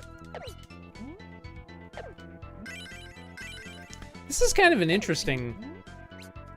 kind of an interesting perspective. It's kind of like a beat 'em up, but it's also a side-scroller at the same time.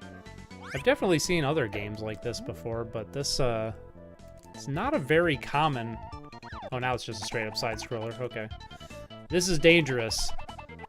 Okay, real talk. That's a tanuki. So does the Japanese version of this game have massive balls on that tanuki? Because I know in Japanese mythology, tanukis have massive balls. And it looks like, if you look between his legs, looks like somebody did some pixel editing right there. I'm just saying. I don't know, I probably listened to too many tracks that used ukulele. It can be overdone, I suppose, but I feel like ukulele's like one of those instruments that's like a lot more fun to play than it is to listen to, although I do like the sound of the ukulele.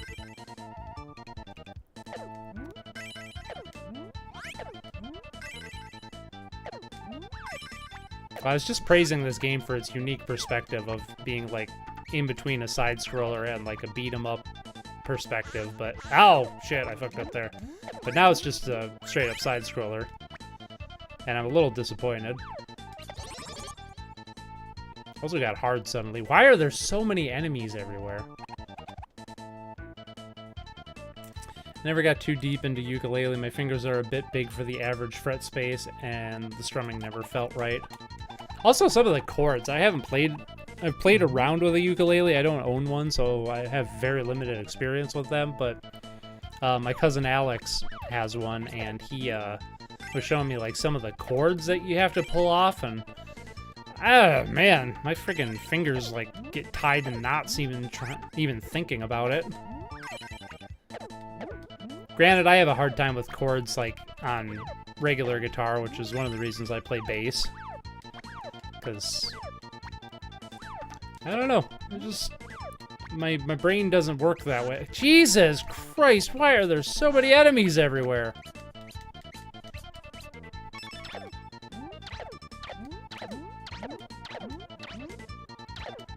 At least I got a decent amount of money I can throw now.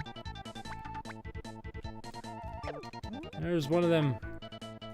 Definitely tell this is a Japanese game because it's got like classic Oni and mythological monsters like Spooky Umbrella. Ah, shit. Foxfires and other stuff.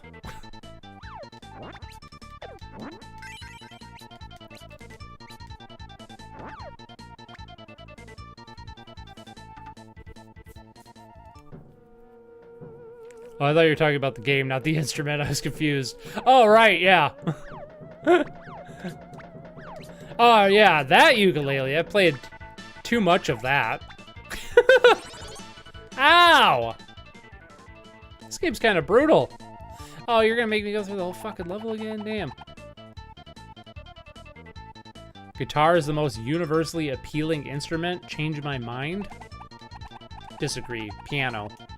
Piano is by far the most universally, from both a playing standpoint and a listening standpoint, piano is by far the most universally appealing instrument. Change my mind.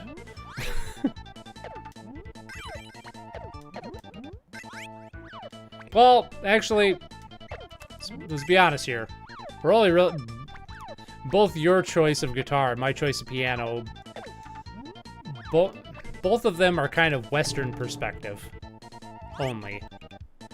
So like mostly English-speaking countries, but also a lot of like Europe and stuff like that. Like there's a lot of like traditional Asian instruments that I would say are might hold more of a play. Oh my god, I suck at this game. Jesus. From the end of previous journey. Yes? I guess we'll just start over. Let me try that again. But you are right, in like countries like Japan and China, guitar is still pretty popular over there, but also so is piano. So you're right, in that way, there aren't a lot of traditional Asian instruments or traditional Eastern, we'll just say Eastern, traditional Eastern instruments that have overtaken the West but there are a lot of Western instruments that have overtaken the East, so yeah, I guess thinking on it again, guitar and piano are still pretty universally appealing instruments. Keyboards, I think about the keys can make more sounds than a guitar or a piano. It copies all sounds. Checkmate. Well, in that case, you should just say computers. Computers are the most universally appealing instrument because you can produce even more sounds than a keyboard or a synthesizer can. There are a lot of ghosts in the maze now. It's dangerous to go alone. Take this. Don't go in. Okay. Oh, apparently I come back here later. Horo. That's true. Globally, maybe the drums. Ooh, you know what? I think you're right. I think percussion, just in general. Yeah, I think you're onto something there, Live Coil. I think percussion is by far... Or actually, maybe it's the human voice, because, like, singing is an instrument. The human voice is an instrument. I would say it would have to be percussion or vocals would be like the most universally appealing, because both have existed in every human culture throughout as long as we've been human. So yeah, you're definitely right there. We were both wrong. Percussion, absolutely percussion. Checkmate. Congratulations, Live Coil. You and I just changed each other's minds to something completely different than what we were talking about. I love when that happens. Oh, I can hit the bell. I don't know why I didn't think of that earlier, but... Ah, okay. This game's being tricksy. I understand.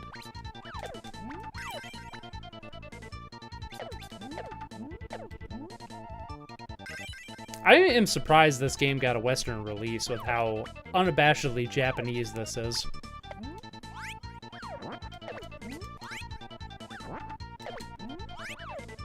I'm starting to get a feel for it, though.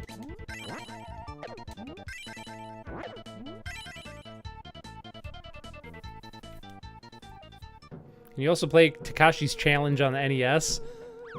If I have it. Well, that's on Famicom, right? I forgot what that game is.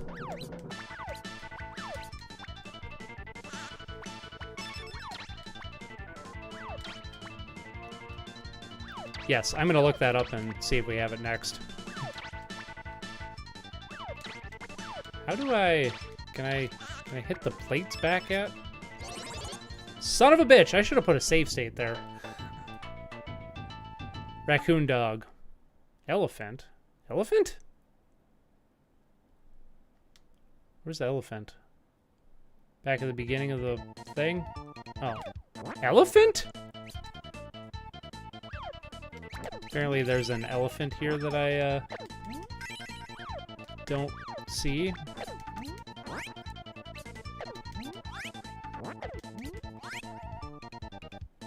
Alright. Save state so I can figure out what the hell I'm doing.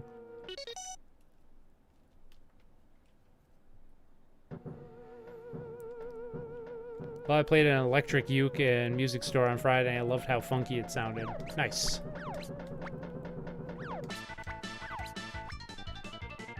Okay. Can I hit plates? Doesn't seem like it. Oh, I can. That's just... Oh, God. The hit detection is a little fucky there. Let's try this again.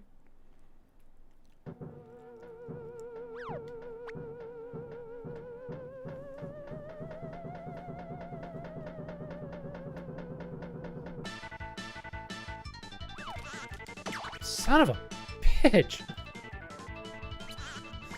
Oh, that is some very precise hit detection on hitting that. I'm starting to get it. Son of a bitch. This game is fucking brutal. Maybe I should try some coinage. Let's see if I can knock it back with some coins. I can. Okay. That's probably easier. Fuck! No, no, no. Don't get hit by that. Okay. Son of a bitch. Oh, God. Just gonna save scum the shit out of this.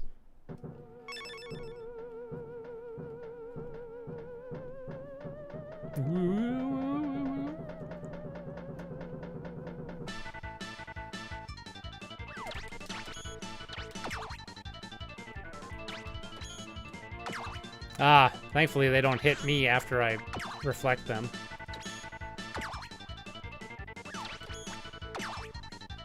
God. Eh. Ah, damn it, I keep forgetting they bounce off the side of the screen. Fuck. Finally, Jesus. What's up, Ghost Kitty? Oh my, you're so strong. I'm the ninja cat Kurobe. I've been waiting for someone to help me out of here. Meow. There's no time to explain. Take this. $100. Take this 100 US dollars and hurry to Shikoku Island. Shikoku Island. Maybe it said Shinkoku. I don't know. I'm having a dyslexic moment. Go see the cat boss, Goban. Okay. Well, I gotta go. See y'all later. Bye, Romello. Take care. I'll throw Takashi's challenge on the list for next week if I don't have it. I should probably pay attention and pause the game before I write something down, eh? Yeah. Takashi's challenge. Well, that is... oh, that one is hard as steals from what I remember by watching that one JonTron video. Yeah, I'm familiar with the game. That was the one with, like, that famous, like, Japanese businessman, or... It was, like, a game show or something, but the NES game has, like, nothing to do with the game show it's based on, or something like that. It rings a bell, but I cannot remember what it looks like off the top of my head. What time is it? Oh, I'll play this for a bit longer, and then we'll hop to some Spyro 2.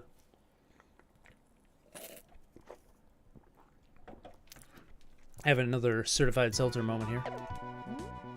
Everybody's out to kill Goemon. They all just hate him. Food? Can I get food?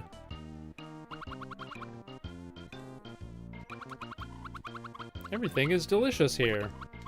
Would you like something to eat? Yeah, I want some of that tasty looking sushi right there. I don't know what that did, but it was delicious. How do I... Oh, okay. Kashi's challenge looked interesting. I miss when JonTron made video game vids. Yeah, I guess I do too. I miss the days when it was just JonTron doing it and not like him and a whole team and like a studio. Just, I know we talked about this before, but nah, I don't want to play this. No, I don't want to play. I guess I'll play, because I don't have a choice.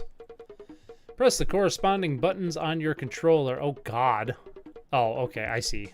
I see how it's laid out now. Keep hitting.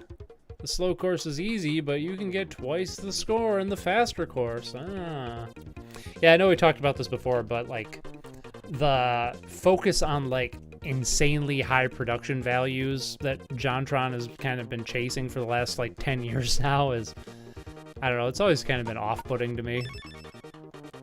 I miss the days of scrappy YouTubers that did everything by themselves, or with like one other person sometimes.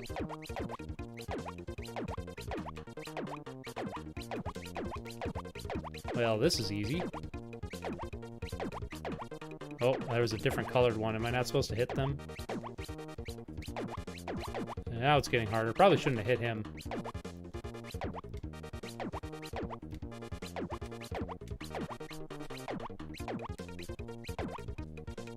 stop. Oh, I am supposed to hit my friend. He gives me $5. How did you do? Did you make a little... make a lot of money? Try again. No, I think I lost money.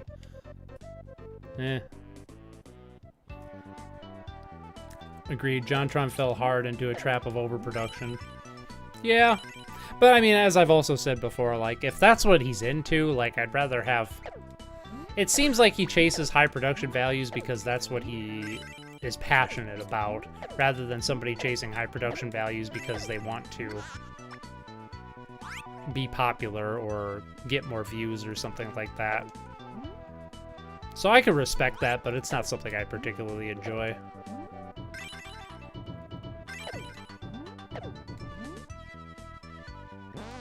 Oop. Can't hit women. Don't hit women. Don't hit women with your pipe. Also, you're hitting people with a pipe. Well, it doesn't look like he's swinging a pipe, but I mean, you look at the icon in the bottom of the screen, it's clearly a pipe.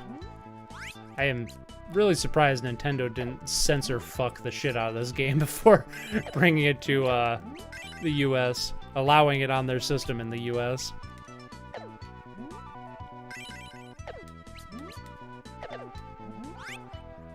Now I don't know where to go. Haven't I been here?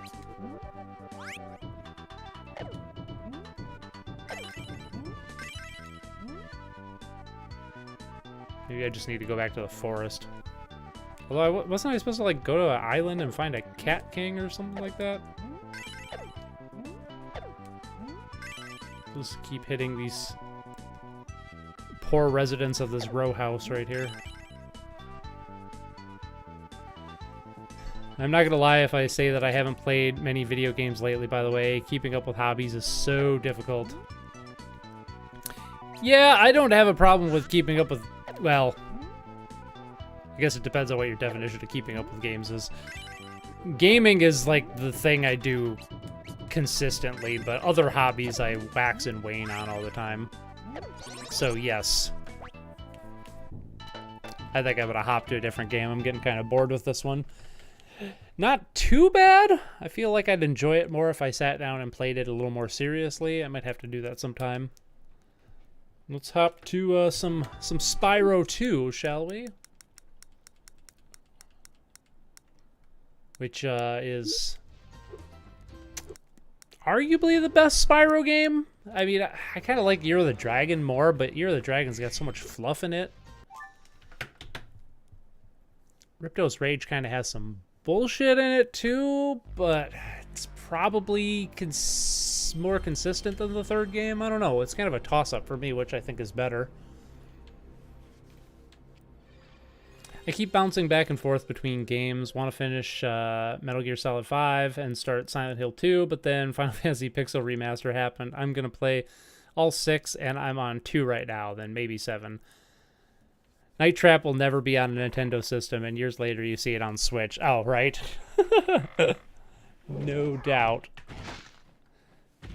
Ripto's Rage. Yeah, I'm pretty good about sticking with a game. So my thing with, I don't know, I kind of play games like I read books. I go into pretty much every game with the intention of beating it, or at least seeing the majority of the game. But if I find myself getting to a point I feel like I don't feel like playing it for like a handful of days, I kind of just ask myself if I'm done with it. So like I did that with Demon Turf a few weeks ago because I was trying to beat that game, but it got to the point where like I just consistently did not want to play any more of it. I did enjoy my time with it, but I just kind of felt like there was way too much of it, and it felt like it was getting to be such a big time sink. That game would have been a lot better, in my opinion, if like half of the content was cut. Unfortunately, there's too much stuff to do in that game, and it doesn't balance well. So I just made the decision I'm done with it. I could have, just done a bum rush to the end of the game just to see how it ends, but I don't know, it kind of left a bad taste in my mouth with how much extraneous padding the game has that I just really lost all enthusiasm to even see the end of the game. So in a situation like that, I said I was done with it and I moved on. But I would say I probably stick with 80% of the games I play start to finish. So it would have to be something not necessarily bad, but it has to be something that really rubs me the wrong way for me to like abandon a game midway through. Once I like sit down. I mean, obviously the streaming is different because I'm playing like your guys' recommendations, but in my free time when, you know, I want to play like a game for myself, I'm probably going to see it through to the end most of the time. These orbs? Hey, what's up, Tanish? Yo, played Sword of Etheria yet? Nope, we were waiting for you. Also, I forgot I put it on the Steam Deck, so... Well, we might turn that on before the end of the stream. I did put it on the Steam Deck. I did not vet it, though, to see if it works on with our PS2 emulator, but we shall see. I somehow have the desire to play music and create stuff more than ever before. It's hard to sit down and play a game for a long time for some reason without having to think about other stuff somehow. Oh, yeah. No doubt. Yeah, I mean, even when I'm gaming, like, most of the time I'm thinking about other stuff. It helps that, like, my gaming is my biggest passion, both from an entertainment perspective and also an artistic perspective. Like, if I didn't have, like, you know, my game criticism stuff and, you know, adventures in game criticism and, you know, the kind of art that I do that was so heavily tied in with, like, being knowledgeable about video games, I think I would have that same thing where it's like I wouldn't be able to concentrate on a game because I feel like I'm wasting my time when I could be, like, writing or, you know, painting or drawing or something like that. But kill it! Kill it! Love how freaking brutal Ripto is. Just fucking kill it.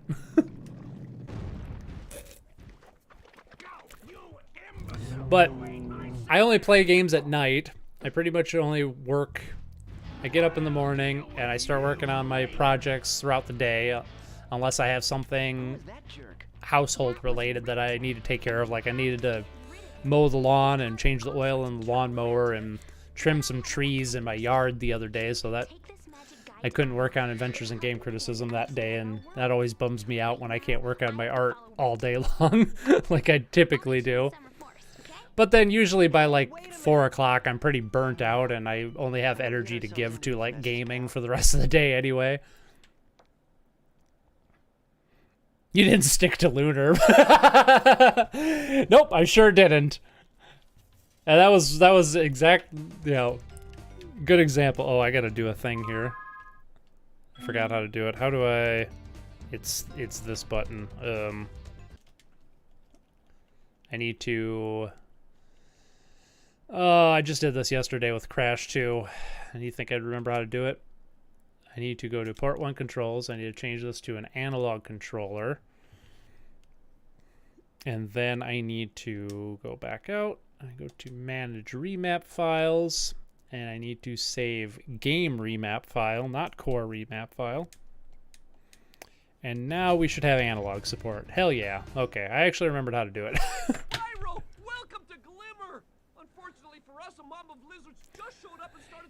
Hey, what's up, Sundar? How you doing, buddy? Hey, this be that wobbly Spyro game. This wobbly-ass Spyro game, am I right? I love this wobbly-ass Spyro game. OG graphics are where it's at.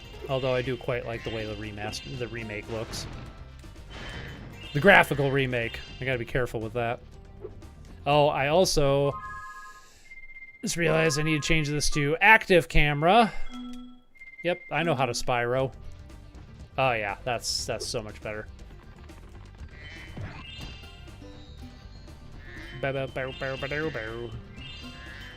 Let's get some of these gems here.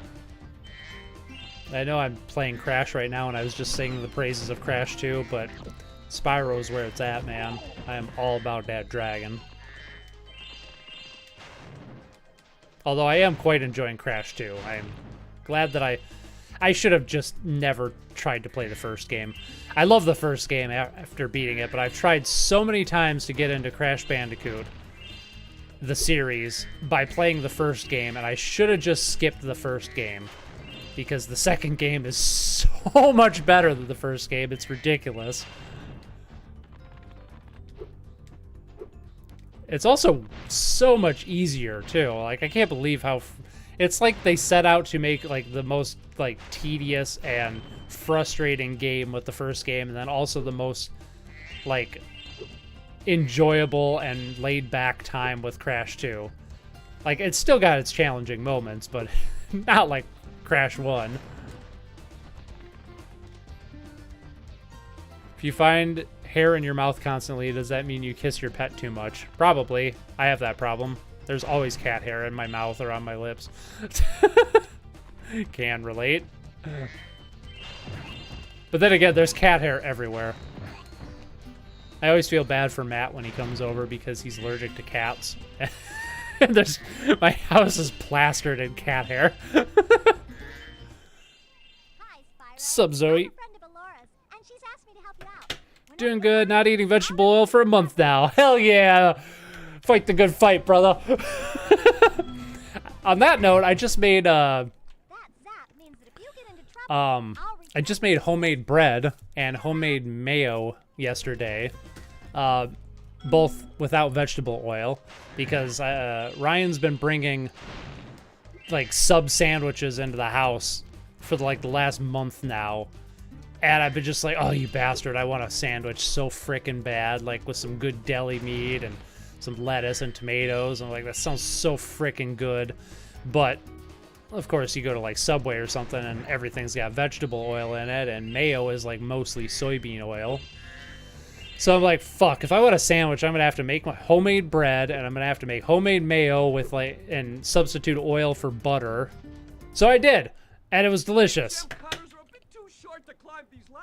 I can now say that I have made homemade bread, and the mayo was made with butter instead of soybean oil, and it was the best fucking mayo I've ever had in my entire life. I'm never going back to standard mayo.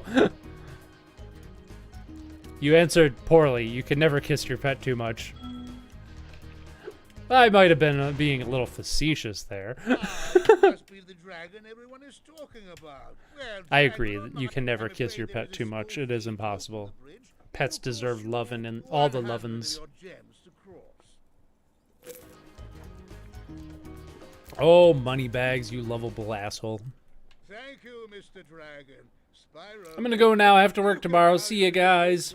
Bye, Fungi. Thanks for coming out, bud. I hope we meet again. I hope we meet again. Yes, I'm a filthy capitalist. Yes.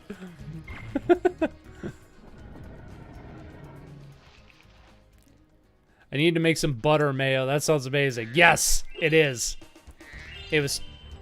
Get one of those, like, stick blenders, or immersion blenders, some people call them. I made mine in a mason jar. It was, like, 2 sticks of butter, like a tablespoon of apple cider vinegar, or a teaspoon of apple cider vinegar, teaspoon of pickle juice, teaspoon of salt, and then a tablespoon of mustard, and then a couple egg yolks. And then whip it all up, and oh man, it was good. I'm actually thinking about like making a whole bunch of like recipes that typically have vegetable oil in them and making a cookbook. I think that might be popular with how demonized vegetable oil is starting to become, rightfully so.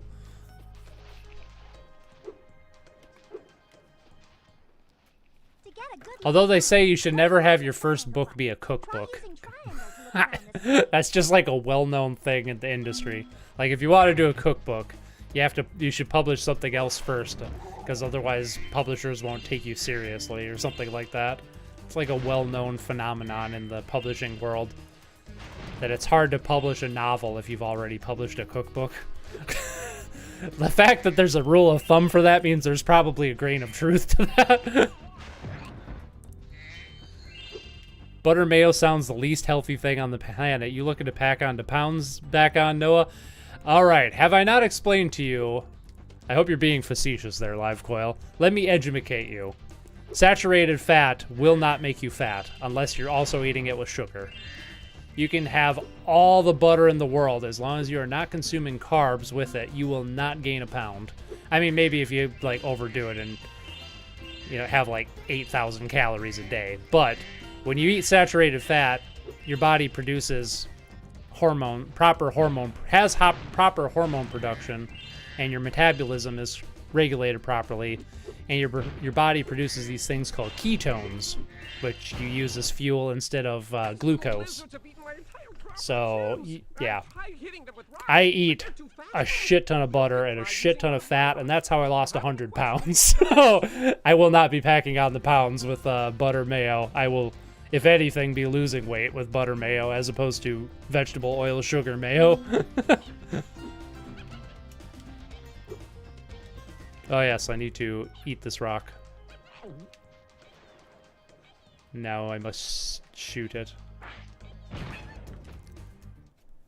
Nice shooting. Nice shooting, huh?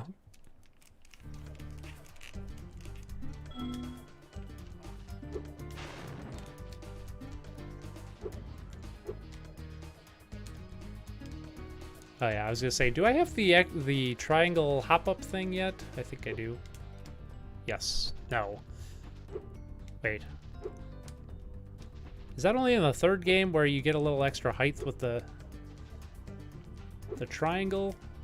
Nope, that is also in this game. Okay. Make sure I got that correct. I don't know, there's just like... There's such a nice flow to the Spyro games. They're just such a laid-back, enjoyable experience every time I play these games. Especially 2 and 3. Although I do really like the first Spyro game as well. I had a feeling you were trolling me. Mayo is bad for you. Soybean mayo is. Soybean oil mayo is. The mayo I made yesterday, I will defend that. That is straight up health food right there. Eggs are so good for you. Butter is genuinely good for you as long as you're not consuming carbs with it at the same time. Salt is very good for you as well. Like, that's another myth, like that we should be low sodium everything. Most people need like double the salt that they currently eat. You can spit pretty far, Spyro. But yes, I will agree. Like, store-bought mayo with soybean oil, that is cancer in a bottle. Absolutely. I should become a health food tycoon. So I was thinking about this yesterday. I have pieced together, I have become enlightened as to the difference between the difference between somebody that is giving you good advice and somebody that's giving you bad advice.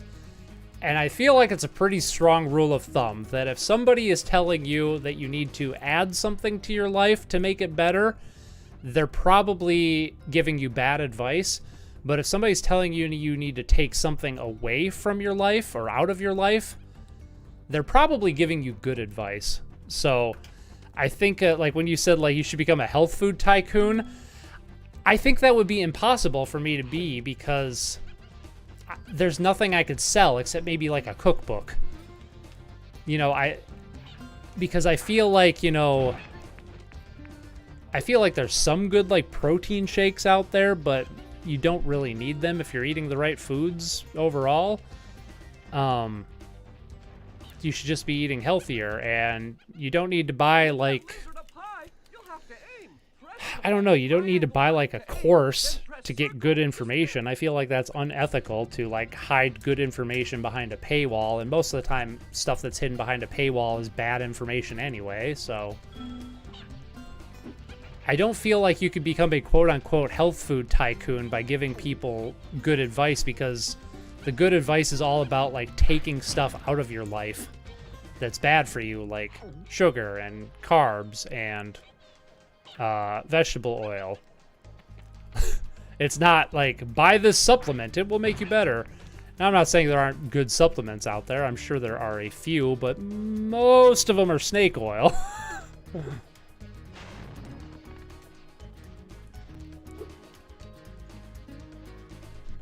Absolutely what? Horrensdaus? Horrensdaus?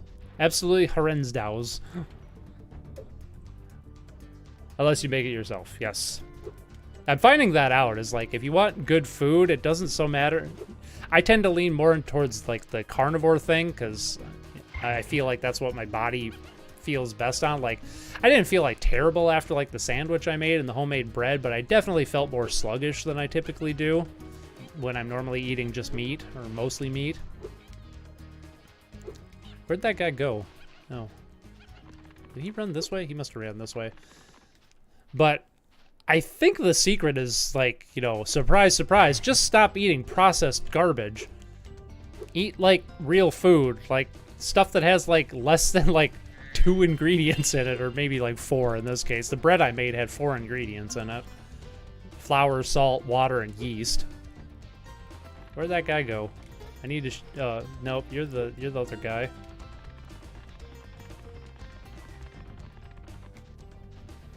You wouldn't have to sell anything, man. Maybe you could just start another YouTube channel about health stuff. Yeah, I have considered it, but I feel like,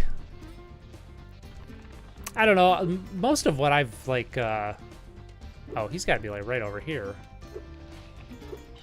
Because there's a lizard. Or maybe he went this way? Nope. You're gonna open the gate for me. Thanks for helping us fight off the lizards. Spyro? This talisman of Glimmer as a I don't know, I feel like I'd be regurgitating a lot of what I've seen on other YouTube channels, though, because none of this is really my own research. You know, I got it from, like, you know, experts on Joe Rogan or the What I Learned YouTube channel. And then I've kind of vetted, like, their sources for myself that they've had, but I haven't done the research myself, and I feel like if you're going to have that kind of YouTube channel, 2 points on this. I'll finish that thought first. First point is, I feel like if you're going to have that kind of YouTube channel, you should kind of do your own research rather than just regurgitating what other YouTubers are saying. I suppose there is something to be said for condensing what other people are saying, condensing multiple sources into one cohesive source. That would probably be the best thing I could do. But the other hand is, I just don't have time for that. Nor do I have the passion for that kind of work. I mean, I like sharing it, and I'm very passionate about talking about it, but I don't feel like I'm passionate enough to talk about or to make YouTube videos, because that would take time away from what I'm truly passionate about, which is like adventures in game criticism and video game criticism in general, and talking about games as art. That's what I'm truly passionate about. So as much as I would probably be good at it, I don't think it's a good fit for me.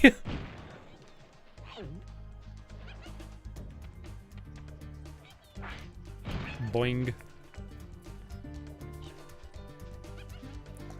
But I mean, yeah, I already have, like, another YouTube channel, so then I'd have this one, and then we'd have the Adventures in Game Criticism channel. Then I'd have, like, a different YouTube channel where I talk about health stuff. I suppose I could just be like Mr. Beast and have, like, 8 YouTube channels, and then just, like, drive traffic between the 3, or between all 8 channels. Say what you will about that guy, the man knows how to play the game. I don't like playing the game, though. How do y'all feel about Mr. Beast? Just curious. Because I know he's a very divisive man. Yay! You saved my crop of I've never watched a single Mr. Beast video in my entire life, but I have... how can you not be at least aware of the man? I gotta start finishing at least one Spyro game. Oh yeah, at least you gotta at least play the original trilogy.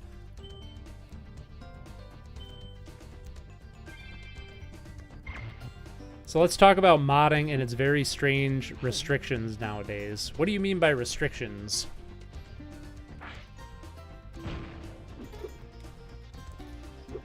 Like, game developers actively restricting modders from modding their games? Is that what you're talking about? I didn't know that was a common thing. It seems like nowadays developers are pretty open to people modding their stuff.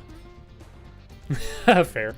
I don't follow Mr. Beast, but he does legitimately good things for the world. Lefty YouTubers like Vosh and Xanderhall, never even heard of them, who criticize him are just jealous. That's kind of where I'm at. I don't enjoy his... I don't think I like his content. I've seen clips from his videos before, and it seems really... I don't know, really annoying to watch. Just that style of, like, you know, hyper YouTuber mixed with, like, high production and, you know, a whole bunch of people and stuff. But I do genuinely think that he uses his money in good ways. And obviously there's the well-known criticism of, well, he's just doing it for the money. And my opinion is, who fucking cares if he's doing it for the money? He's still doing good for people out there. The one thing I didn't like about Mr. Beast was, or his one campaign to, like, what was it, like 1 billion trees or something like that he had a few years ago. It was like to plant a shit ton of trees all over the world, which sounds like a great thing on paper, except the problem was, from a practical standpoint, it was really actually doing more harm than good, because they were only planting this one species of tree that is only native to, I want to say it was native to like the southern part of America or southern part of something, I forget, but it's an invasive species in a lot of places in the world. And the thing about planting trees is it has to be, the trees you're planting has to be part of an ecosystem. You can't just have a monoculture where you have a forest of the same tree. So I really took offense, almost offense. I'm going to say offense. I took offense with that campaign because I feel like while his heart was in the right place and the idea was right, if he had stopped and thought about the amount of damage you're doing by planting the same species of tree all over the world and creating forests of nothing but one species, and not realizing that the world forests are an ecosystem and they require like thousands of different species intermingling to work. So I kind of feel like that was a hollow gesture based on good faith, but if anybody had actually stopped and thought about it for 5 seconds, they would have realized it was a terrible idea and actually doing more harm to the environment than good. Because it was all based on, like, the carbon, you know, this one species of tree, like, takes more carbon out of the atmosphere than, like, any other species of tree or something like that is all it is based on.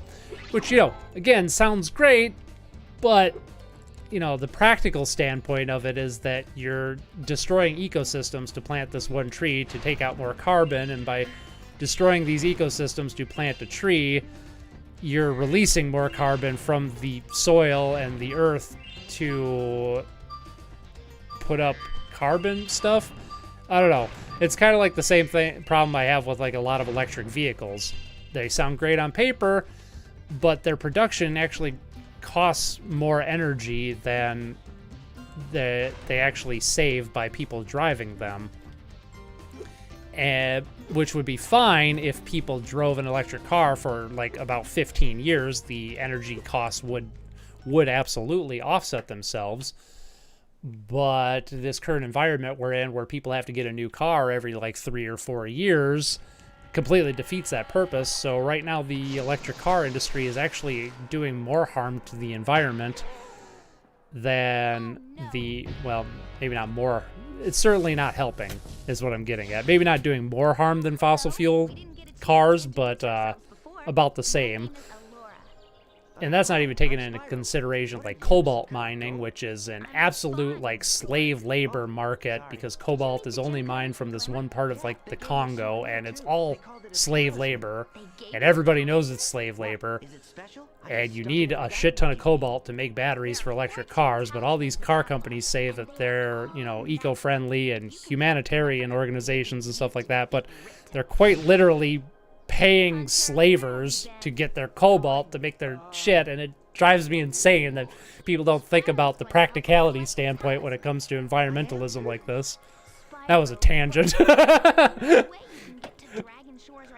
I have no idea who those people are. Don't like Mr. Beast as a person, but I appreciate all he has done. I mean, he cured a lot of people's blindness and deafness. Yeah. And that's genuinely good. I don't see a downside with that one, unlike the tree planting thing. But yeah, there's not really a downside to curing blindness and deafness in people.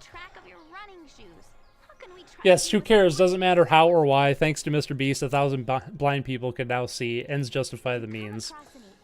Yeah? I mean, not in every case, but in that case, absolutely. Mainly devs stopping modding or DMCAing modders like Rockstar Oh, that. I did hear about that. Yeah, Rockstar DMCAing the mod that remade one of the older GTA games in GTA 5. Yeah, that is bullshit. I thought we were past this point where, like, developers cared about people modding their games because it's always been free advertisement. It's always been free bug fixes for the developers. I mean, Bethesda's made a whole frickin' career out of releasing buggy, broken games and then expecting their fans to fix them after the fact. So, yeah. I don't know. I think those are extreme cases, though. Rockstar should not do that. I guess it was, what was their parent? What's Rockstar's parent company that was actually behind that? It wasn't Rockstar themselves. It was whatever their parent company is. I don't remember. 2K? Is it 2K? It might be 2K. What's up, Alora? Spyro, this is the homeworld called Summer Forest. There are portals to I just got background grabbing my tea and I got to Cobalt Slaves. Don't buy an electric car. That's all you need to know, Sundar. No, actually, it's not just electric cars. It's any device. It's also, I'm also just as guilty. I don't have an electric car, but I do have a cell phone, and basically any lithium-ion battery has cobalt in it. It needs cobalt, and cobalt exists all over the world, but it's like really hard to mine in like every place in the world except for like this one part of the Congo. I believe it's the Congo. It's somewhere in Africa. And the entire area is owned by like African warlords, and it's mined by slaves, like straight up slaves, like, and children, child slaves, with terrible working conditions, like 20-hour work days. Okay, maybe not 20-hour work days, like 15-hour work days, and no shoes, although there is a no-shoe culture over there, so that might just be my Western perspective leaking into making the problem sound worse than it actually is. But they're using pickaxes and, like, dynamite and stuff like that, and not heavy machinery. There's no safety oversight. And again, they are slaves doing this. But, you know, the big companies are like Apple and Google and all these tech companies that need these lithium-ion batteries, and especially electric car companies like Tesla. They just turn a blind eye to these things. I suppose you can make the argument it's the same thing with sweatshops, but sweatshops are a little different because, yeah, it's still shitty working conditions, but they're not truly slaves over there, although communists will tell you otherwise. But let's be realistic here. Most people that work in sweatshops do have other options. It's just they have bad options, but the people mining cobalt have no other option. Full stop. That's their life. They are forced to do that. Sweatshop people still have it really rough, though. Yeah.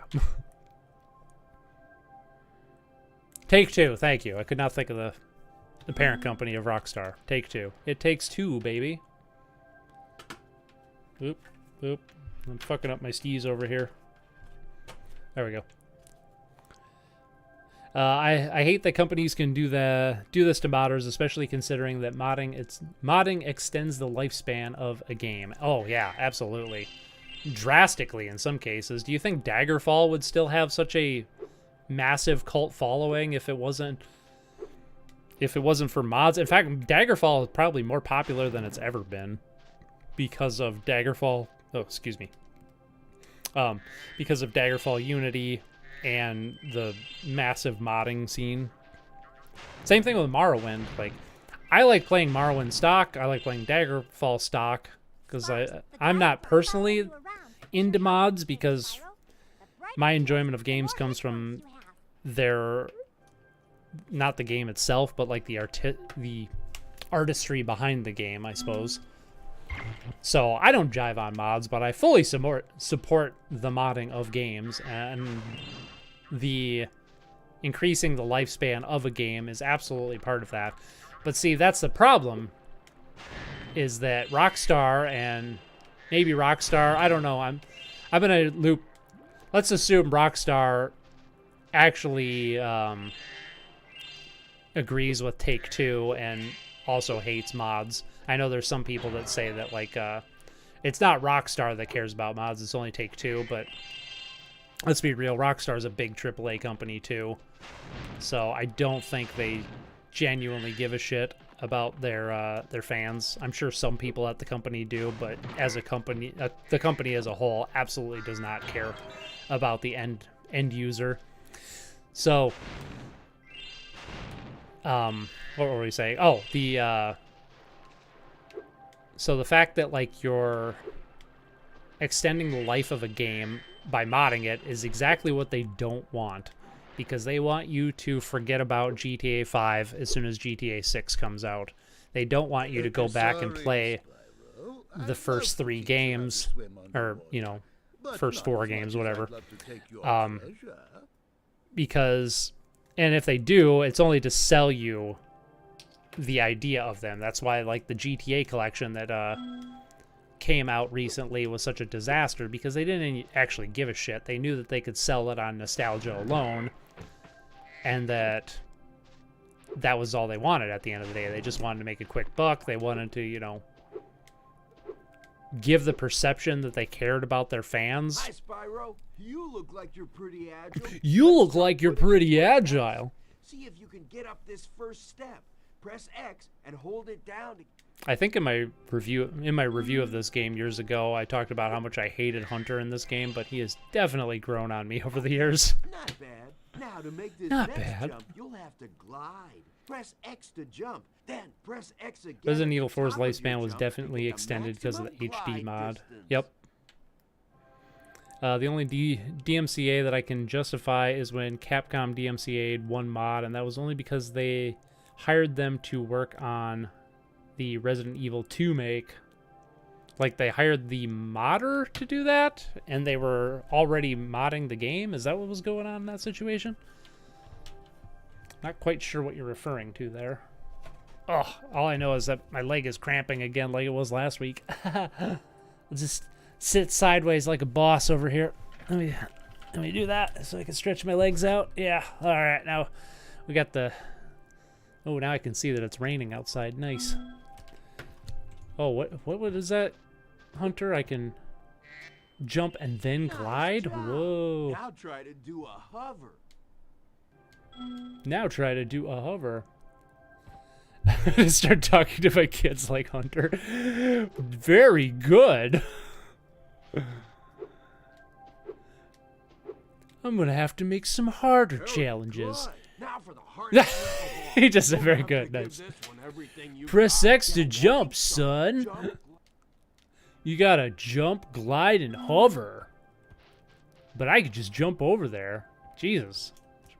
Well, I swear I pressed the jump button, but it didn't register. You gotta press the jump button, son. Press X to not eat vegetable oil. No, don't tell me again. I know how to do it. The button didn't register. There we go. Wow, you're a pretty good athlete. If I had Athlete. running shoes, I'd take you on for real. For now, here's an orb for your collection. Where's an orb? All right, this is the game that has 2 MacGuffins to collect. Orbs and talismans. Which is still strange to my brain. Strange to my brain. All right. I probably don't have enough gems to get the swimming ability yet. Let's go to Colossus.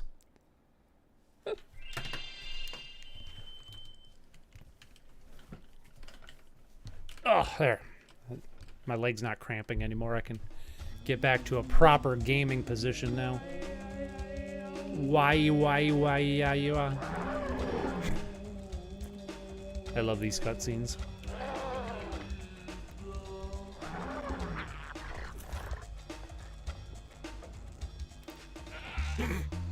Bah.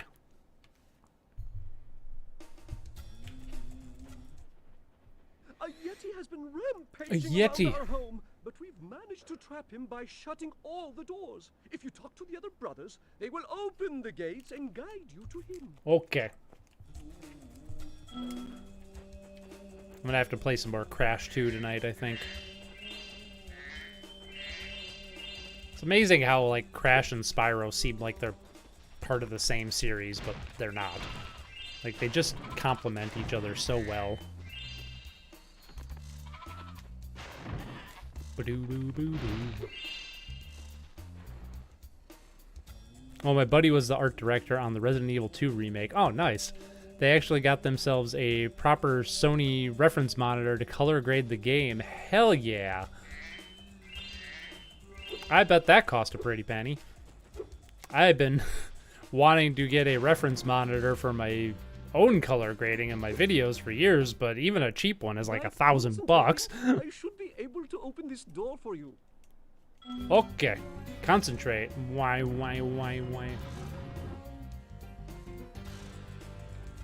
A BVM, I mean, you don't really see that in the game development. Using film studio grade equipment like that. Yeah, that's true.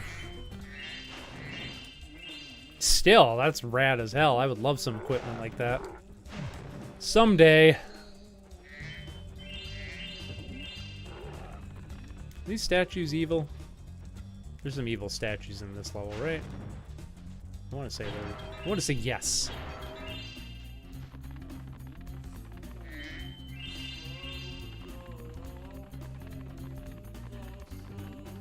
Boingy, boingy.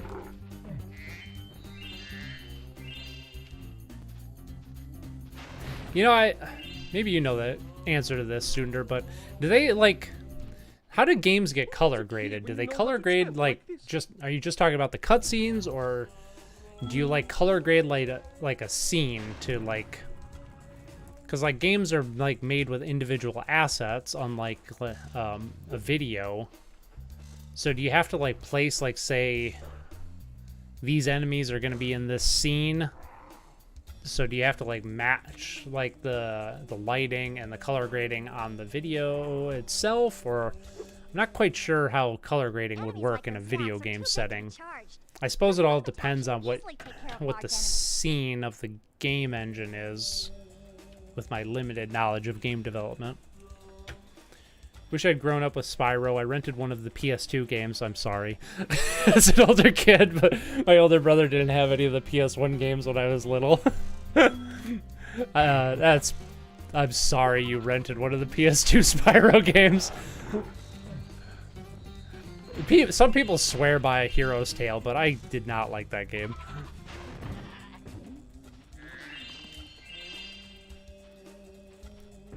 Gez, the AD, basically convinced the directors to GWT them?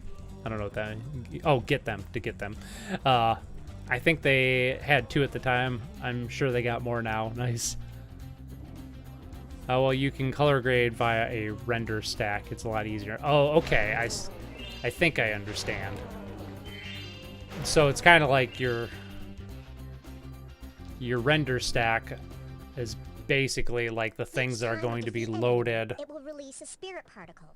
at the same spirit time particles will activate the as power-up part of in the that engine. Like world. when you move into a If the room or power-up something, is this inactive, you render need to stack defeat more enemies. goes up and down. I think I understand how that works. I can see how you could do that. I suppose it's a lot different from how it used to be, where like lighting was baked into the graphics themselves and stuff like that, like good old Spyro here. But yeah, I guess I have never really thought about color grading a game before because I kind of just always assumed that the assets were created with their final colors, but it kind of sounds like that's not necessarily the case.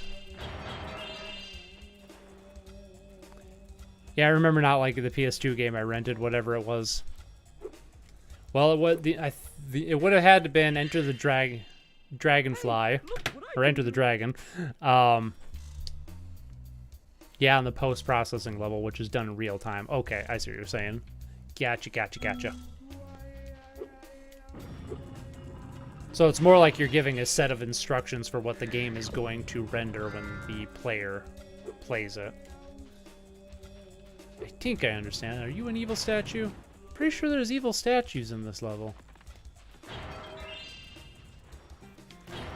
Yeah, so it would have had to been Enter the Dragon.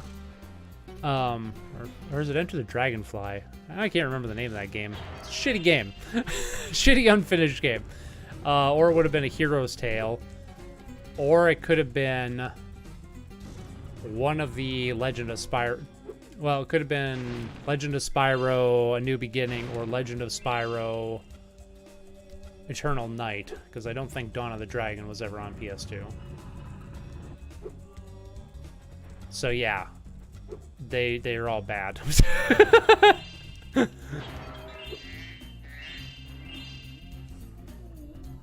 All I remember is running around the same 3 stages collecting gems. Got stuck real fast. Nice. Okay, then it was probably not the Legend of Spyro games, because those are kind of like shitty God of War games. So it would have been Enter the Dragon / Dragonfly. For some reason, I can't remember the name of that game at the moment. Or it would have been A Hero's Tale. Hero's Tale is better, but it's also less interesting, so. Or one of those weird epic Spyro. I did love the first Legends games. Not anymore. I thought... I only played the first Legends game when I played all of the Spyro games years ago. It was okay. There was way too much button mashing. I feel like it could have been good if... could have been decent. I don't think it ever would have been good. It could have been decent if the developers hadn't made every enemy have like 1,000,000 health, so you have to constantly button mash for like 5 fucking minutes for every single enemy. But if it weren't for that, the game would have been okay. Even though I'm a vegetarian, I think you should kill that I think Yeti. you should kill that Yeti. In fact, I'm not so sure you're up to it. I think I'll be fine. Rawr. He's just gonna kill himself anyway. Bruh. Bruh. I thought the Yeti was tougher than that. I guess he was all bark. Anyway, I was just guarding our sacred talisman. Our to sacred make sure the Yeti talisman? didn't eat it. Gotta make sure the Yeti don't eat the talisman. Ba-ding.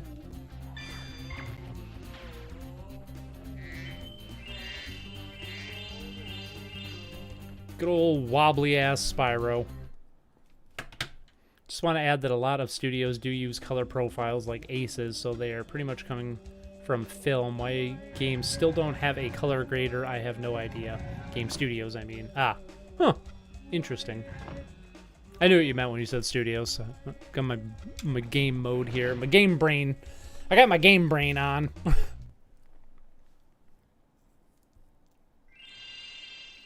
Alright, we got that swim mode now. What time do we have? We got 15 minutes left. I think I'm going to turn on, what was that? Sword of Etheria? Is that what I downloaded? I don't remember. Save the game in case we want to come back. We'll finish up strong with a recommendation from our friend Tanish. Right here on the show. And a colorist, I mean. Yeah, it does seem a little strange. I don't know, it seems like... It almost seems like there's too much standardization going on in the game industry, knowing very little about how, you know, games are actually produced at the studio level, it just seems like a lot of developers are using the same exact tools. Like, it's always Unity or it's always the Unreal Engine, maybe a handful of other stuff here and there. But, you know, I kind of miss the days when, like, and I mean, some studios still do this, but, you know, I miss the days when, like, everybody was, like, creating their own engines in-house and making stuff. And, like, you know, that was one of the reasons why studios made such a wide array of games, was that they, you know, they wanted to, they're like, okay, we made an engine to make, like, game X here, but it could also make game Y and game Z, and it could make A and it could make B. Whereas nowadays, since everybody's using pretty much the same tools, it's like they set out to make one game, they work on just that one game, and then they move on to another game, and they never really, and then they kind of like just use the best tool for the job sort of thing, rather than going, oh, we could make this thing with our, you know, in the process of making this last game, we expanded our engine to do this, so now we can make this other game that previously we couldn't make. But I don't know, it seems like the rise of game engines has been good for the indie scene, obviously, but it's been bad for the AAA scene because there's not a lot of actual development going on in-house other than, like, tweaking the game engines is what it seems like. So it kind of seems like developers are stuck to making games that function well within their engine rather than experimenting and creating new sets of code to, I don't know, to push the boundaries of what had been done previously, if that makes sense. What is this? Is this, nope, that's GameCube. I really got to find some artwork for that. Also for PS2. Where's the other black screen? There it is. Sword of Etheria, the... Hey, what's up, Buckos? How you do? Welcome to the streamy boo. I haven't finished Sword of Etheria myself, but the concept alone was worth trying for a bit. Yep, I actually know nothing about this. I just downloaded it on blind whim. Ooh. Wow, that's a rarity to see that. I saw that this game was only ever released in Europe and Japan, which is also strange.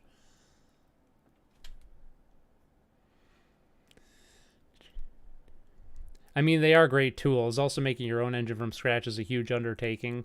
Oh, yeah. I know. I have no delusions about that. But, yeah. Display is okay. Display is okay. We're going to play in English. Yeah, I was just saying I miss the days when... But you're right. It's not really realistic to make your own engine these days unless it's something you've been developing for a long time. But yeah, it just, I miss the days when it was more common for, like, you know, like Westwood Studios had their own engine and they created like Dune 2, and they also created The Lion King, and they also created Aladdin with those same tools, and they also created Command and Conquer with that same engine, and, you know, just how versatile it was. Oh, Sword of Etheria. You're familiar with this? I am not. Hey Noah, you ever thought about making a game or at least contributing to the creation of one? Have you ever dabbled in Game Maker? Oh, yes I have. I have thought about making games a lot. It's something I want to do someday. I would have to... Something I realized about myself recently is I just don't think I'm cut out for programming. Even with modern engines, like the amount of programming you have to do, which is not much. My brain just really has a hard time with programmatic thinking, let's call it. I'm a very abstract, big picture kind of thinker. I'm not very good at detail stuff. I've tried to learn how to, like, do even basic coding plenty of times, and I've just kind of realized that I think I just need to quit trying and, like, team up with Ryan, because Ryan is a software developer. And so Ryan and I have talked about making games together, because the stuff What? Okay, what's going on here? There is no game data. I know there's no game data. I keep saying new. Oh no, it's one of those games where. Oh, I hate that.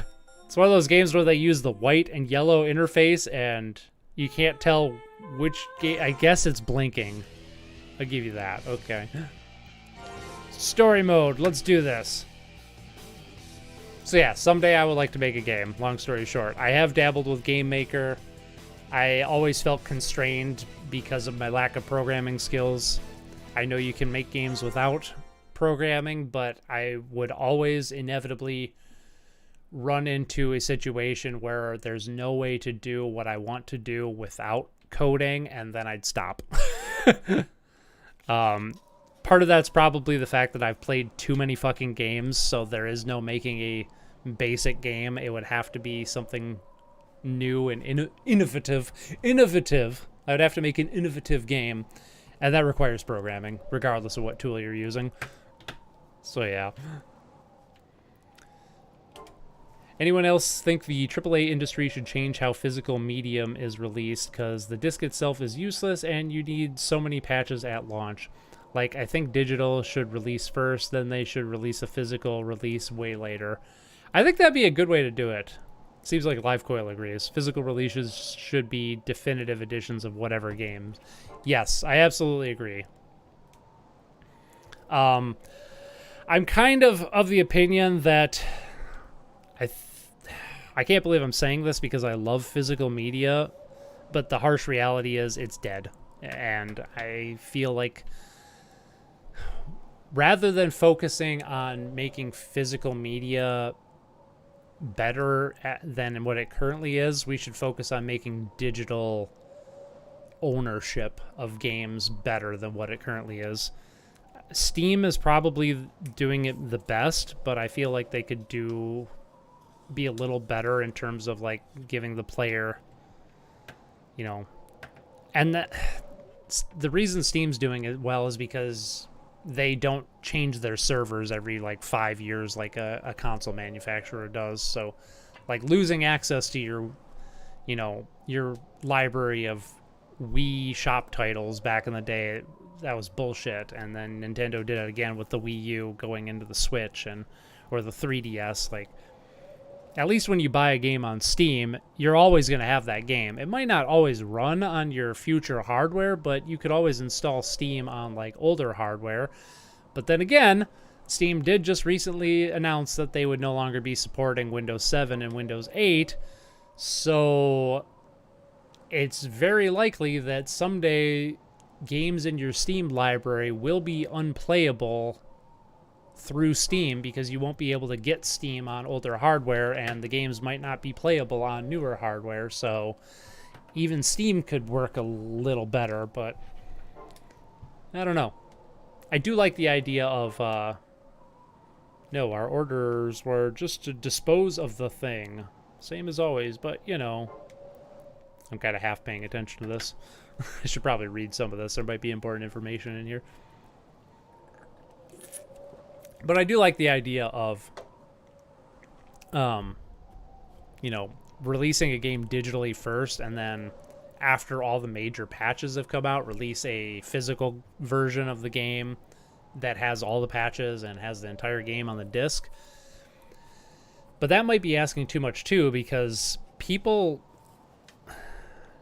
it's kind of like developers can't help themselves but to continue updating their games. Like, I've seen updates come through for games that I've had in my Steam library for like 12 years now. It's like, why are you still updating this game after all these years?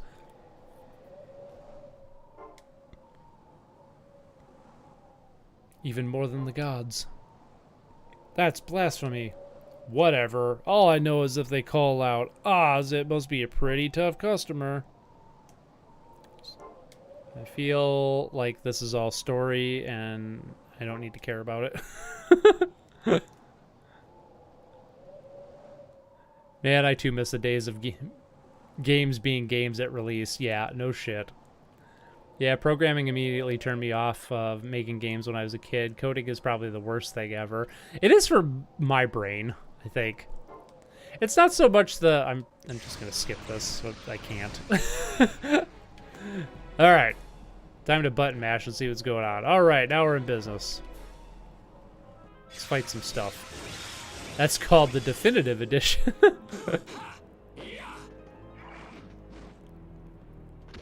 Tap for combo attack. Okay.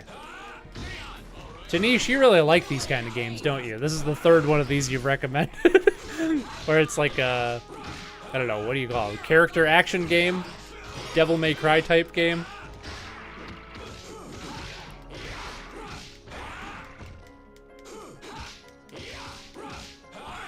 Do I have other attacks? So that's square.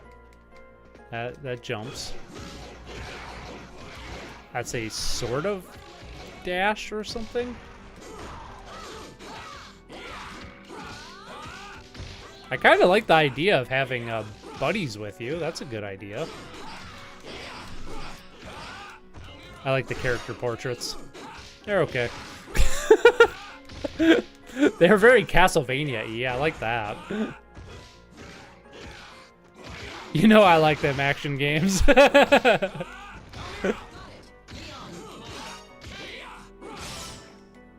Ah, press triangle for deadly move. Ah, yes, the deadly move. And has all the DLC on the disc. I bought Metal Gear Solid 5 Ground Zeroes and Phantom Pain on disc for $25. What a concept. Buying the whole game and it's all on the disc. I miss those days.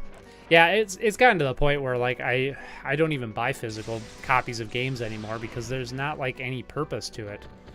Like the game's gonna update, there's gonna be a big patch day one.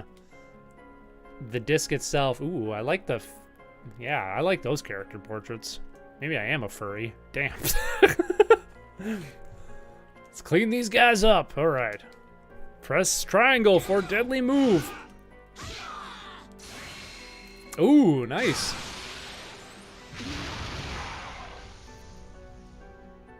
This is a good game. It is a good game, huh? Okay.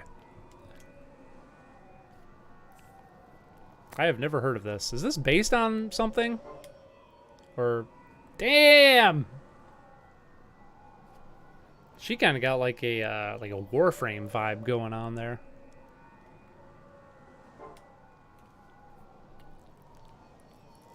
Weird. Kane looks like Kane from Final Fantasy 4. Maybe I'm a furry. 2023. Is this my coming out story? Oh my god.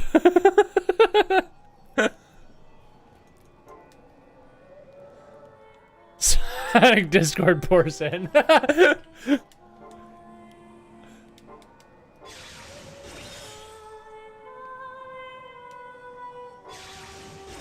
Oh no, now they lose all their powers.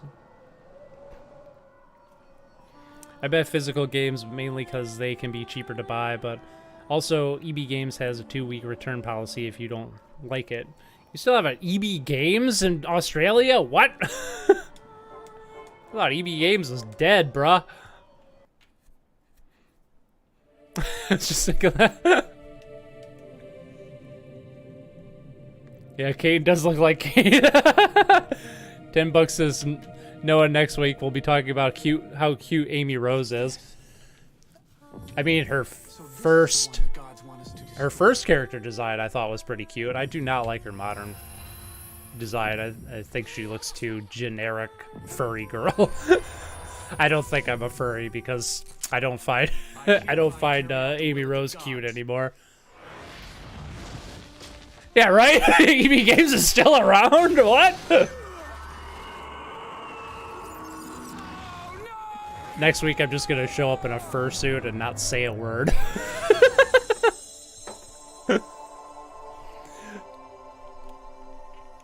On that note, no, I'm kidding. No, actually, on that note, I was, for my next episode of Adventures in Game Criticism, which is on mascot platformers, I am going to make a mascot costume of my character Daisy, the GameBot. And she's also going to make her first appearance in my videos, and I'm super excited. Spoiler alert.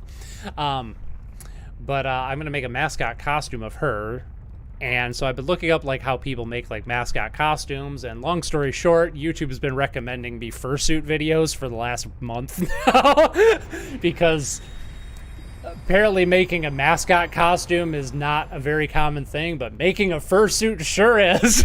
So I had to watch a couple because the technique is only available from the furries and not from mascot creators. Ooh, I like the stylization here. The gods' great descent. The winged folk were The summoned winged to folk. become holy envoys. Envoys. These envoys. That would be hilarious for anyone who hasn't watched the stream. I think that would be very off-putting for anybody who hasn't watched the stream. If I did it, you guys would know I'd be trolling, but if somebody that didn't know me showed up and they'd be just like, "Ugh, another fucking furry streamer? Jesus Christ." Began to gather up the special light found at the source. of Gorgeous all cutscene, but maybe a things. little too Kingdom Hearts. Oh, look forward to Thousands looking forward to the Daisy thousands of mascot, years like later, Burton the Robot for Spoonie. Burton the Robot. I never watched Spoonie or the Puppets and Mystery Science Theater 3000. lingered in a state of tranquility. I am not familiar with any of Spoonie's stuff. I know who Spoonie is, but I've never watched a single Spoonie video. But I have watched a lot of MST3K though, so. MST3K has been a minor inspiration on the direction I'm going with Adventures in Game Criticism. Mostly like the doing a lot with a very low budget sort of thing that they've done. Okami likely.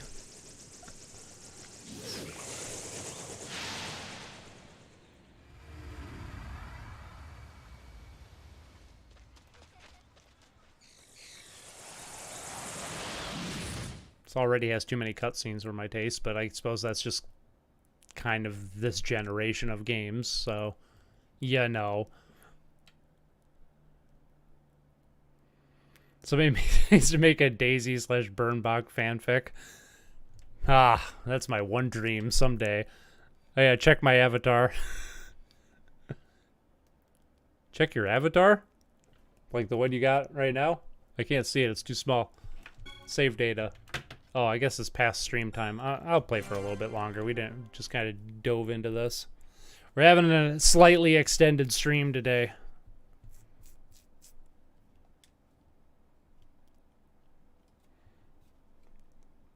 Memory card McDonald's 01. Got it. Yeah, overwrite. Always overwrite. I do like me some Burnbot. What the fuck? Oh, okay. I just like brain dump and Max G's work in general.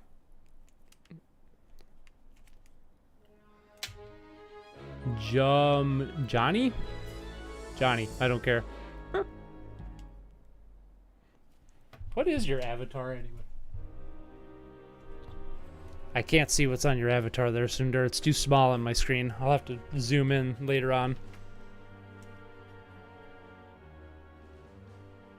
So the envoys have come to our village at last, have they? Dorothy.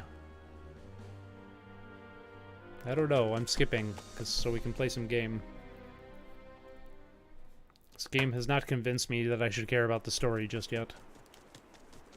Ooh, got that anime run going on. Got that anime hair going on.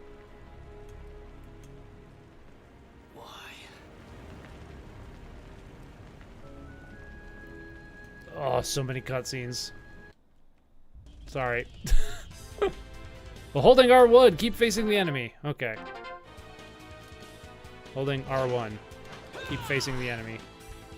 Oh, she is one of the people that was... She's been overtaken or something. Avoid being down. That's a drowned by tapping X repeatedly. Okay. Tapping X repeatedly. Oh, holding R1. Face the enemy and guard with L1. Okay. How do I...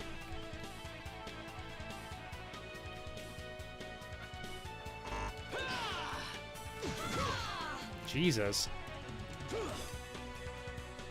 The story is Anime Wizards of Oz? Oh, okay. That... I suddenly care about it. What the fuck? I cannot attack her. Is this scripted? No, maybe not. I just need to ignore what the tutorial is telling me to do and just button mash. That's the key. It was telling me to hold R1, but every time I did that, I couldn't attack her, so...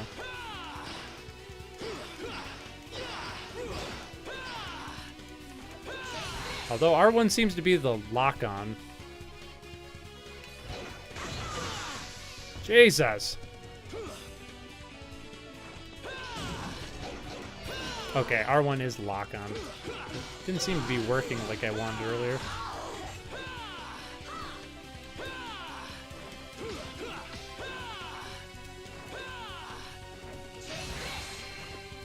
Stay farther. Farther. There we go. It's not a very good lock-on because as soon as she goes off camera, like, the camera should turn, but it doesn't. Maybe skip the cutscenes for now. I'm gonna.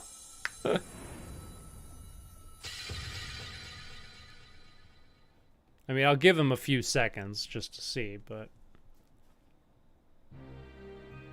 Okay, now we're skipping. Oh, now I can't... Oh, there's a choice. Choose one. Sure.